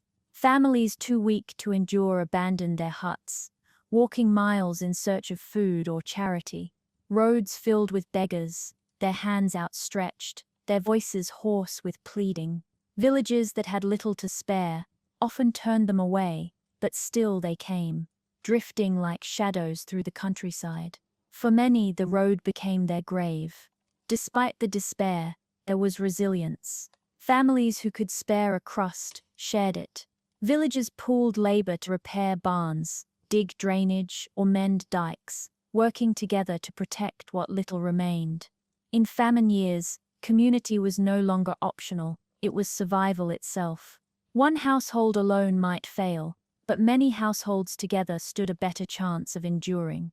Songs and stories played their part too. Even in famine, people sang hymns in church, work songs in the fields, lullabies to soothe hungry children. These were not empty diversions. They were reminders of humanity, of identity, of something larger than the belly's gnawing ache. Stories of saints who endured hunger, of ancestors who survived worse winters, carried hope when food could not. When spring finally came after a famine year, its relief was almost unbearable. The first shoots of green were devoured eagerly, even dangerously, sometimes making sick those whose stomachs had forgotten abundance. But the return of life was greeted with joy that echoed in every corner of the village. Children played again, Adults laughed again. Fields once barren filled with hope once more. Famine years left scars, on bodies, on hearts, on memory. But they also left lessons. Families remembered who had shared, who had stolen, who had prayed, who had worked. These stories lingered long after the hunger had passed, shaping communities with bonds of gratitude and shadows of bitterness. Through it all, peasants endured. They were bent, thinned, scarred, but not broken. Hunger could ravage the body, but community, the stubborn will to face famine together, gave them something stronger than food. It gave them the strength to survive. In the long winters of the medieval countryside, no one was exempt from survival's demands, not even the youngest. Childhood was short, and though play still existed, winter pressed even children into labor. Their small hands, their quick feet, their energy were all folded into the family's fight against cold and hunger. At dawn, when adults stirred the hearth back to life, children were already moving. The youngest might be sent to gather kindling, searching along hedgerows for twigs and branches, light enough for them to carry. Their cheeks flushed in the icy air, their hands red and raw, but the sticks they brought back were precious fuel. Each bundle meant the fire would last a little longer. Older children helped with the animals. They carried scraps to the pigs, scattered grain for the chickens, or led the family cow to water, tugging at the rope with stubborn determination. A child's laughter might ring out when a goat pulled away, or a chicken flapped wildly, but underneath the playfulness was responsibility. Animals were lifelines, and even a child's clumsy care could mean the difference between life and death for the household. Fetching water was another common duty. Buckets half their size were filled at the stream, or well, often with ice crusting the surface. Children stumbled under the weight, water sloshing over the rim and freezing on their legs, but they carried on. If they spilled too much, they were sent back again. The lesson was harsh, but it was necessary. Water could not be wasted, even when gathered by the smallest hands. In the fields, children helped gather whatever could still be found. They searched for roots beneath the frost, pulled dried nettles for soup, or picked up sticks to be burned. Their eyes were sharper than adults, spotting scraps of food or fuel that might otherwise be overlooked. Hunger made them attentive, training them to see value in things they might once have ignored. Inside the hut, chores were just as vital. Girls often helped their mothers with spinning or mending, threading needles through worn fabric by the smoky light of the hearth. Boys might practice patching tools, tying knots, or sharpening knives under their father's eyes. Even toddlers had their share of work, handing rushes to scatter on the floor, or carrying small bundles of straw. To be idle was to be wasteful, and winter offered no room for waste. Yet children also played, even in the cold. Their games often mirrored the work of adults, pretending to herd animals, building tiny huts of sticks, racing to see who could gather kindling the fastest. Play became practice, preparing them for the tasks they would soon take on in earnest. And even in hunger, laughter brightened the hut, reminding weary parents that life, though harsh, still held joy. Hunger hit children hardest. Their small bodies weakened quickly, their energy fading after days of thin gruel and hard bread. Parents watched anxiously as once lively children grew quiet, their eyes hollow, their play subdued. In these times, sacrifices were made. Adults went without, so the little ones might have more. Mothers tucked crusts into children's hands. Fathers slid portions of stew toward them. Every parent knew a child's survival meant the family's future. Illness was especially cruel. Coughs and fevers took young lives swiftly, their resistance too fragile. Remedies were tried, onion broth, honey water, charms hung around their necks. But not every child survived. Families carried these losses silently, grief heavy in the smoky hut. But the work never stopped. The living still needed food, warmth, and care. Despite the hardships, children adapted. They learned resilience early, finding warmth in straw-stuffed clothes, learning to sleep in piles of bodies, discovering that even scraps of food could be treasures. They absorbed the lessons of winter, as naturally as breathing, conserve, endure, share. By the time they reached adolescence, they were already seasoned survivors. In this way, winter shaped children into peasants as much as it shaped adults.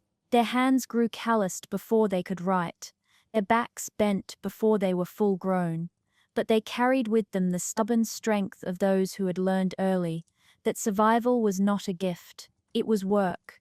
And so, in every winter, children played their part. They fetched, carried, tended, mended, laughed, and cried. They suffered hunger and sickness, but they also brought joy and energy into the hut. Their presence was both a burden and a blessing, demanding sacrifice, but giving families the reason to endure. For in every child's breath on a frosty morning, parents found hope for another spring. In the bitter stretch of winter, when every hour felt like a struggle against the cold, women carried a burden as heavy as any load of wood or water. Their work did not stop when the fields froze or when the nights grew long. In many ways, winter doubled their labor, folding hunger, sickness, and endless household duties into their already overfull days.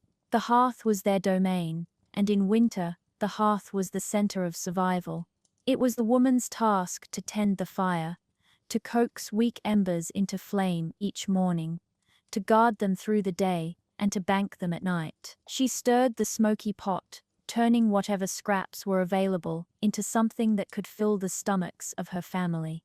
A handful of beans, a crust of bread, a bit of fat, she stretched them, flavored them, transformed them into stews that might last for days. Cooking was not just about food, it was about rationing. Women decided how much each family member received, carefully weighing the needs of children against the hunger of adults, stretching every crumb to last through the starving time. Their choices were sometimes questioned, but their judgment was trusted.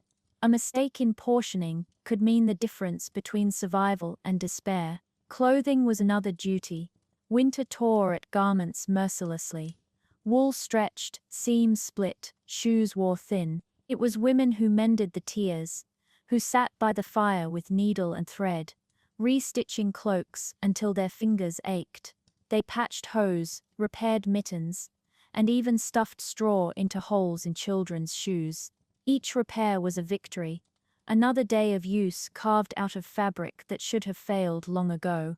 The care of children fell heavily on them, too. Women soothed hunger with songs, distracted little ones with stories, and comforted them when their bellies ached from emptiness. They brewed remedies when coughs set in, mixing onion broth or steeping herbs, whispering prayers as they worked. If a child's fever burned too hot, it was the mother who sat awake through the night, laying damp cloths on the child's forehead, whispering pleas to the saints in the flicker of firelight. Beyond the hut, women worked as well. They carried water from the frozen well, buckets heavy against their hips. They gathered firewood, often with children at their sides, searching the edges of the forest for fallen branches. They fed the animals, mucked the pens, milked the cow with stiff, freezing fingers. Their hands were raw and cracked, their backs bent, but the work was done because it had to be. Winter also pressed invisible burdens on women, the weight of holding spirits together. They were the ones who soothed quarrels when hunger made tempers short, who offered comfort when illness spread, who found words of encouragement when despair crept in. Their resilience became the hearth's second flame, warming the household in ways fire could not. Pregnancy and childbirth made the burden heavier still. To carry life in winter was both blessing and danger. A pregnant woman worked as long as she could, still tending fire, still carrying water, even as her strength waned. Birth itself, in the smoky, crowded hut, was perilous. The cold made recovery harder, food was scarce, and infections were common.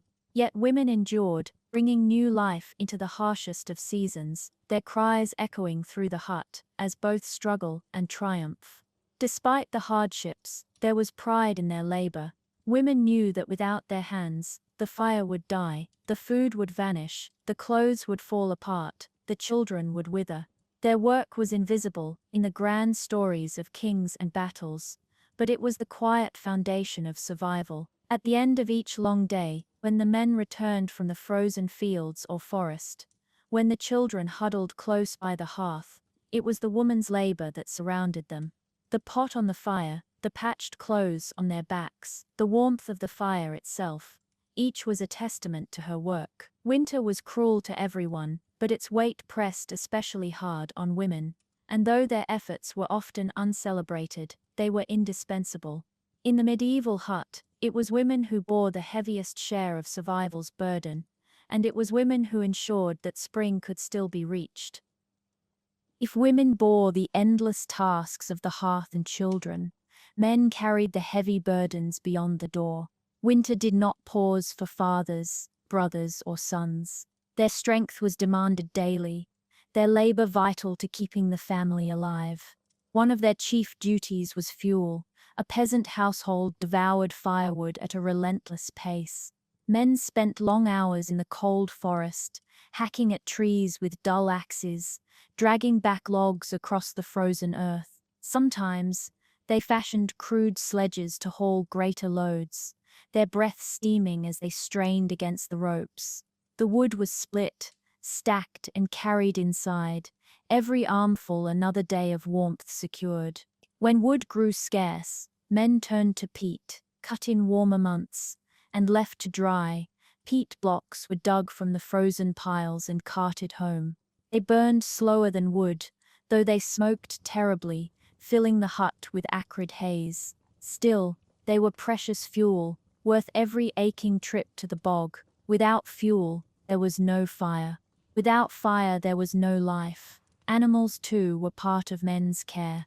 Though women often milked and tended smaller beasts, men hauled hay for cattle, repaired fences, and drove sheep across icy pastures to find the smallest nubs of grass. They broke ice in the troughs so the animals could drink, their fingers numbed to the bone with cold water.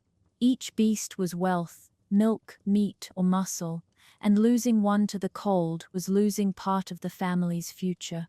Repair work filled many winter hours. Roofs sagged beneath snow, walls cracked in the frost, tools splintered with use. Men patched, mended, hammered, and bound. A broken plowshare was a crisis, but even a snapped hoe handle could spell trouble. Metal was precious, wood not always plentiful, so every tool was kept alive as long as possible. Winter was the season of maintenance, when idle hands meant catastrophe in spring. Men also hunted, though game was scarce, and the laws of lords restricted most hunting to nobles. A rabbit caught in the woods, a bird trapped near the hedgerow, or a fish pried from beneath the ice, was celebrated. In desperate times, men risked harsh punishment to snare a deer or boar in the lord's forests, gambling their lives against the chance of feeding their families. Hunger made outlaws of many who had no other choice. Markets and trade fell to men as well. Wrapped in cloaks against the wind, they trudged to village squares or town fairs, carrying eggs, grain, or crafted goods to barter for salt, iron, or cloth. These trips were dangerous. Bandits prowled frozen roads. Storms could strand travelers miles from home, but they were necessary. A sack of salt or a new iron knife could make all the difference in winter survival. Men's labor was not only physical, it was also protective. They stood guard against thieves who might steal animals or grain, against wolves that prowled the edge of the forest. Some nights, fathers rose from their straw beds to check the door, to make sure the fire still burned, to listen for danger in the howling wind. A peasant man was not a knight with armor and sword, but he was the defender of his hut, armed with whatever strength and tools he had. The strain was heavy. Long hours in the cold left joints stiff, hands cracked, lungs raw. Hunger thinned their strength just as surely as it did the rest of the family. But men bore it in silence, because to falter meant others would falter too. Their labor was not optional, it was the backbone of survival. At day's end, when the woodpile was stacked, the tools patched, the animals fed, and the family gathered by the fire, Men felt the weight of their work in every muscle, yet there was pride, too. Pride in knowing that the hut still stood, the fire still burned, and the family still lived. Winter demanded everything of them, just as it did of women and children. But in the harshest season, men's labor gave the household its strength, its fuel, its defense. Their hands were calloused, their backs bent, their faces lined by frost. But in those hands, bent backs, and frost-lined faces, the fragile flame of survival endured. In the fight against winter, not all strength came from young backs and strong arms. The elders of the household, grandparents, widowed uncles, aged aunts, carried with them something just as valuable: memory. Their bodies may have been bent, their steps slow, their joints stiff with cold, but their wisdom was a guide through the darkest months. Elders knew the signs of weather better than anyone. They could read the sky, the shape of clouds, the sharpness of wind. A glance at the frost on the thatch, or the way smoke curled from the hearth, told them what the day would bring. These observations, passed down through generations, helped families prepare for storms, ration firewood, or decide when it was safe to travel to market. They were the keepers of old remedies. When a child coughed through the night, it was often an elder who remembered which herbs to brew, which prayers to whisper, which poultice to press to the chest. They knew where nettles grew in spring, where mushrooms could be gathered in autumn, and how best to store onions to last through winter. Their knowledge was a living storehouse, more valuable than grain. Elders also held the stories of famine years, of winters worse than the one at hand. Around the hearth, they spoke of the year the snow lay heavy into April, or the time the river froze so hard that oxen crossed upon it. Their tales were both warning and comfort. If past generations had survived such hardships, then so could the present one. Their voices, cracked and weary, carried hope even in hunger. Work did not escape them, though it changed with age. Few elders could haul wood or carry water, but they spun wool, mended clothing, and watched the children while younger hands labored in the fields. A grandmother might sit by the hearth, knitting with swollen fingers, her needles clicking steadily. A grandfather, though unable to swing an axe, might repair tools, shaping handles or binding broken plows. In this way, their labor remained part of the family's survival. Perhaps most importantly, elders carried the role of keepers of spirit. When tempers flared, when hunger made patience thin, their voices reminded the family of endurance. They offered counsel, urged fairness, told stories that lightened hearts.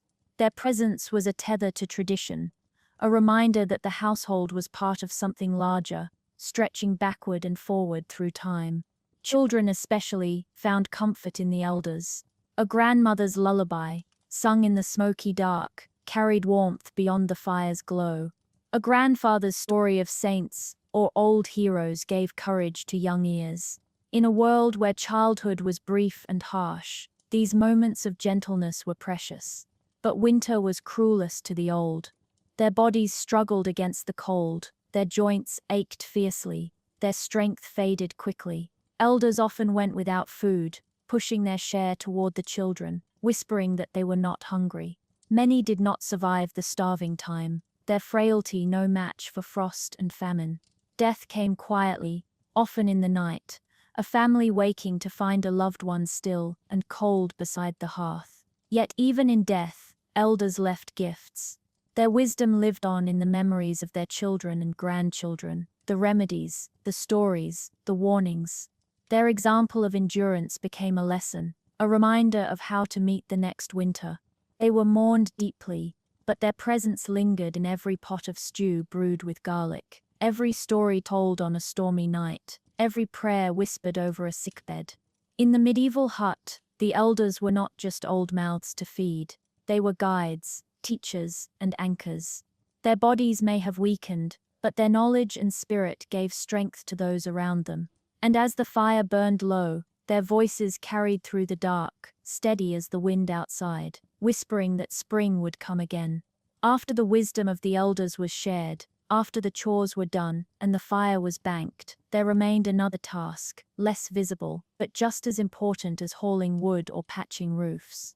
In the bleakest stretch of winter, when hunger gnawed and the days seemed endless, peasants had to keep their spirits alive. Without this, no hearth, no larder, no pile of rushes could see them through. The darkest weeks fell after midwinter, when the stores were running thin, but spring was still distant. The cold felt sharper, not because it was harsher than December, but because patience was frayed. Joints ached, bellies grumbled, tempers flared. This was when despair crept in, slipping through the same cracks as the drafts in the hut. Families fought back in small ways. Songs were sung at night, not festival hymns, but simple tunes passed down through generations. Lullabies soothed hungry children, work songs kept weary hands moving, and even silly rhymes offered a moment of laughter. The act of singing, however faint, or off-key, was defiance against silence and despair. Stories were told, too. Elders recalled tales of winters survived long ago, of ancestors who endured famine, of saints who healed the sick. These stories were not just entertainment, they were instruction and comfort, reminders that hardship had been faced before and overcome. Around the smoky hearth, a well-told tale carried more warmth than the fire itself. Neighbors helped in small but vital ways. A bowl of stew carried across the yard, a cloak lent to someone shivering, a watch kept over the sick, while others rested. These gestures wove the threads of community tighter. In isolation, despair festered. In connection, hope grew. Even the brief chatter of voices, while fetching water or wood, could lift spirits, reminding people that their suffering was shared. Children carried a unique role in this struggle. Their laughter, though rarer in these weeks, was precious. A game with sticks, a tumble in the snow, a joke repeated badly, they reminded the household of life's persistence. Parents found strength in their children's stubborn cheer, even as they quietly gave up their own portions of bread to keep those young bodies alive. Faith played its part, but not only in the church. Daily prayers, whispered over meals, or muttered before sleep, anchored the household. The simple act of crossing oneself before leaving the hut, or sprinkling holy water on a sick child, was reassurance that they were not alone in their suffering. These private rituals prepared families for the larger festivals soon to come. In these weeks, survival was measured not only in food and fire, but in morale. A household that lost its spirit, where arguments turned to bitterness, where silence replaced song, was in greater danger than one with thin stew or ragged clothes. Hope was a resource, and like wood or grain, it had to be guarded and renewed. And so, before the great feasts and church gatherings of the season, there were these quiet, everyday acts of resilience. A song hummed while spinning wool, a story told by an elder's cracked voice. A neighbor's knock on the door, bringing a crust of bread, or simply company. These were the invisible threads that kept despair from unraveling the household. Only after surviving these darkest weeks, when spirits had been held together with stories, songs, kindness, and quiet faith, were peasants ready to lift their eyes toward festivals and holy days. The community's celebrations shone brighter, because they rose from a backdrop of long, private endurance. After weeks of quiet endurance, songs around smoky hearths, stories told by elders, neighbors sharing what little they had, peasants looked forward to something larger than themselves. Faith and festivals became the next defense against despair, lifting weary hearts when even hope seemed thin. Winter pressed down with hunger and cold, but the church calendar carried its own rhythm. Sacred days marked the weeks, promising moments of light in the darkness. These were not luxuries.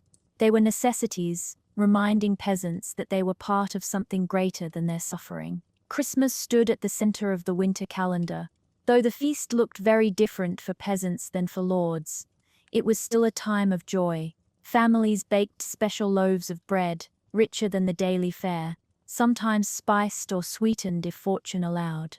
Neighbors gathered in the church, its chill softened by candlelight, to hear the mass. Hymns rose into the rafters, voices trembling but full of devotion.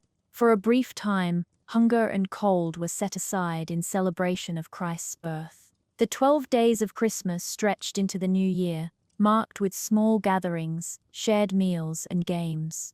Ale was brewed, songs were sung, and even the poorest household tried to save a scrap of meat or cheese to share.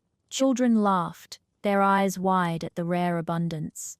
These were not just parties, they were reminders that life was meant for joy as well as toil.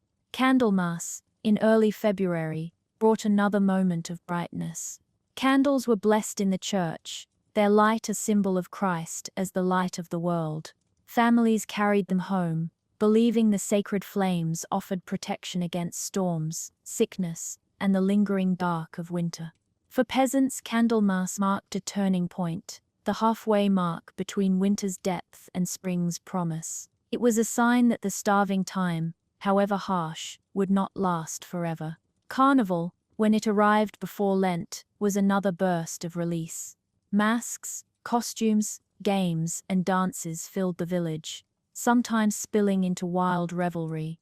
The food was richer than usual: pancakes, fried dough, and whatever fat or meat could be spared before the lean fasting season began. For one day, peasants could laugh loudly, dance freely, and forget hunger's shadow. The festival carried them into Lent with spirits lifted, ready to endure both fasting and the lingering frost. The church wove faith into every part of winter survival. Processions were held to bless the fields, prayers were chanted to drive away plague and famine. Relics of saints were displayed for protection. Priests reminded their flock that suffering in this life would be rewarded in the next, that hunger and cold were trials of faith. This message was not just spiritual, it was practical. It gave peasants the strength to endure what might otherwise break them. Superstitions blended with holy days. Families lit extra candles to ward off spirits in the long nights. They sprinkled holy water on their doors, hoping to keep sickness out. Charms, prayers, and rituals overlapped, creating a world where the sacred and the everyday were inseparable. Faith was not a Sunday affair. It was woven into every breath, every act of survival. Festivals were also moments of community, where neighbors gathered in the churchyard or shared mugs of ale at a feast. They remembered that they were not alone in their suffering. Laughter, music, and prayer reminded them of their shared humanity. In those hours of celebration, despair loosened its grip, replaced by a fragile but real joy. And so, even as the wind howled and the snow fell heavy, peasants endured not only with food and fire, but with faith. Their festivals, their prayers, their rituals gave meaning to the hardship, reminding them that winter was not endless, that light would return, that life was more than endurance. The songs, the prayers, the festivals, they carried peasants through the darkest weeks. Faith steadied them, stories lifted them, and moments of celebration reminded them that life was more than hunger. Yet nothing compared to the first true sign that the season was breaking. At last, the frost begins to soften. The sun lingers a little longer on the horizon, its light not yet warm, but brighter, sharper, more insistent. Snow shrinks back into rivulets that trickle down ditches, and the first shoots of green press through the thawing earth. The long siege of winter is ending. For peasants, the change is almost unbearable in its relief. After months of hunger and sickness, the sight of a nettle sprouting beside a fence, or the first egg laid by a hen after weeks of silence, is cause for joy. Children chase one another in the pale sunlight, their laughter no longer weighed down by hunger. Adults pause in their chores to breathe deeply of the damp, earthy air, thick with the scent of thawing soil. Food returns slowly but surely. Milk flows once more from cows and goats, thin at first, but richening each day. Chickens lay steadily again, their clucks echoing from the yard. Nettles, sorrel, and wild herbs sprout in the hedges, gathered eagerly to flavor soups that finally taste of freshness. These first gifts of spring do more than fill bellies. They restore strength, spirit, and hope. Work returns to the fields. Men and women take up their tools, repairing fences, breaking the thawed soil, preparing to plant the seeds that have been guarded through the starving time like treasure. The land that lay silent all winter now hums with life. Oxen strain against plows, their hooves sinking into mud, their breath rising like steam. Birds sing from the hedgerows, their voices sharp after months of silence. Everywhere there is motion, renewal, promise. But winter is not forgotten. The scars remain. Some families rise smaller from the cold season, seats empty where once a father, a mother, or a child sat.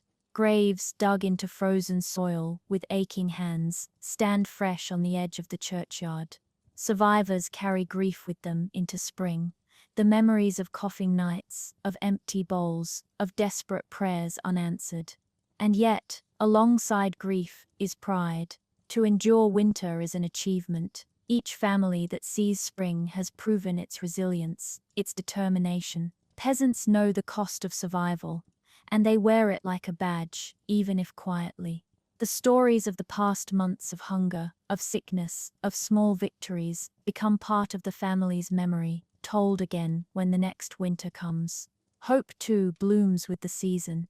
The hardship has taught lessons to gather more wood, to dry more peat, to store more beans, to mend clothes earlier, to save a little more for the starving time. Each winter sharpens the peasant's knowledge, shaping strategies of survival passed from parent to child. These lessons are as much inheritance as land. Spring festivals seal the shift. Easter arrives, bringing color and celebration to villages long dulled by frost. Families dress in their best patched clothes, bells ring, hymns swell, and feasts, true feasts, are shared. Eggs, milk, fresh greens, and bread baked from the new season's flour fill the table. These meals are not just nourishment, they are thanksgiving, a collective sigh of relief that the darkness has passed once again. The rhythm of medieval life moves forward, but winter always leaves its mark. Peasants measure the year not only by harvest and planting, but by the winters endured. Each one is a trial, each one a story of survival. They do not forget the biting cold that crept through the hut, the hunger that twisted their bellies, the coughs that echoed through the night. They remember and they prepare, knowing that winter will always return. And yet, peasants endure. They endure because of their labor, because of their faith, because of their families and their communities. They endure because they have no choice. But they also endure because beneath the suffering is something stronger, hope. Hope that spring will come, that the fields will grow heavy again, that the hut will be filled with laughter, warmth, and the smell of bread baking on the hearth. Winter tests, but it does not break them. Each spring that follows is proof of their stubborn will, their quiet courage, their unyielding spirit. And as the first flowers push through the thawing soil, peasants step forward into another year, scarred, weary but alive. In that simple fact lies the greatest victory. For to survive winter in the medieval world was not just endurance, it was defiance. It was humanity standing against the cold and saying, "We remain."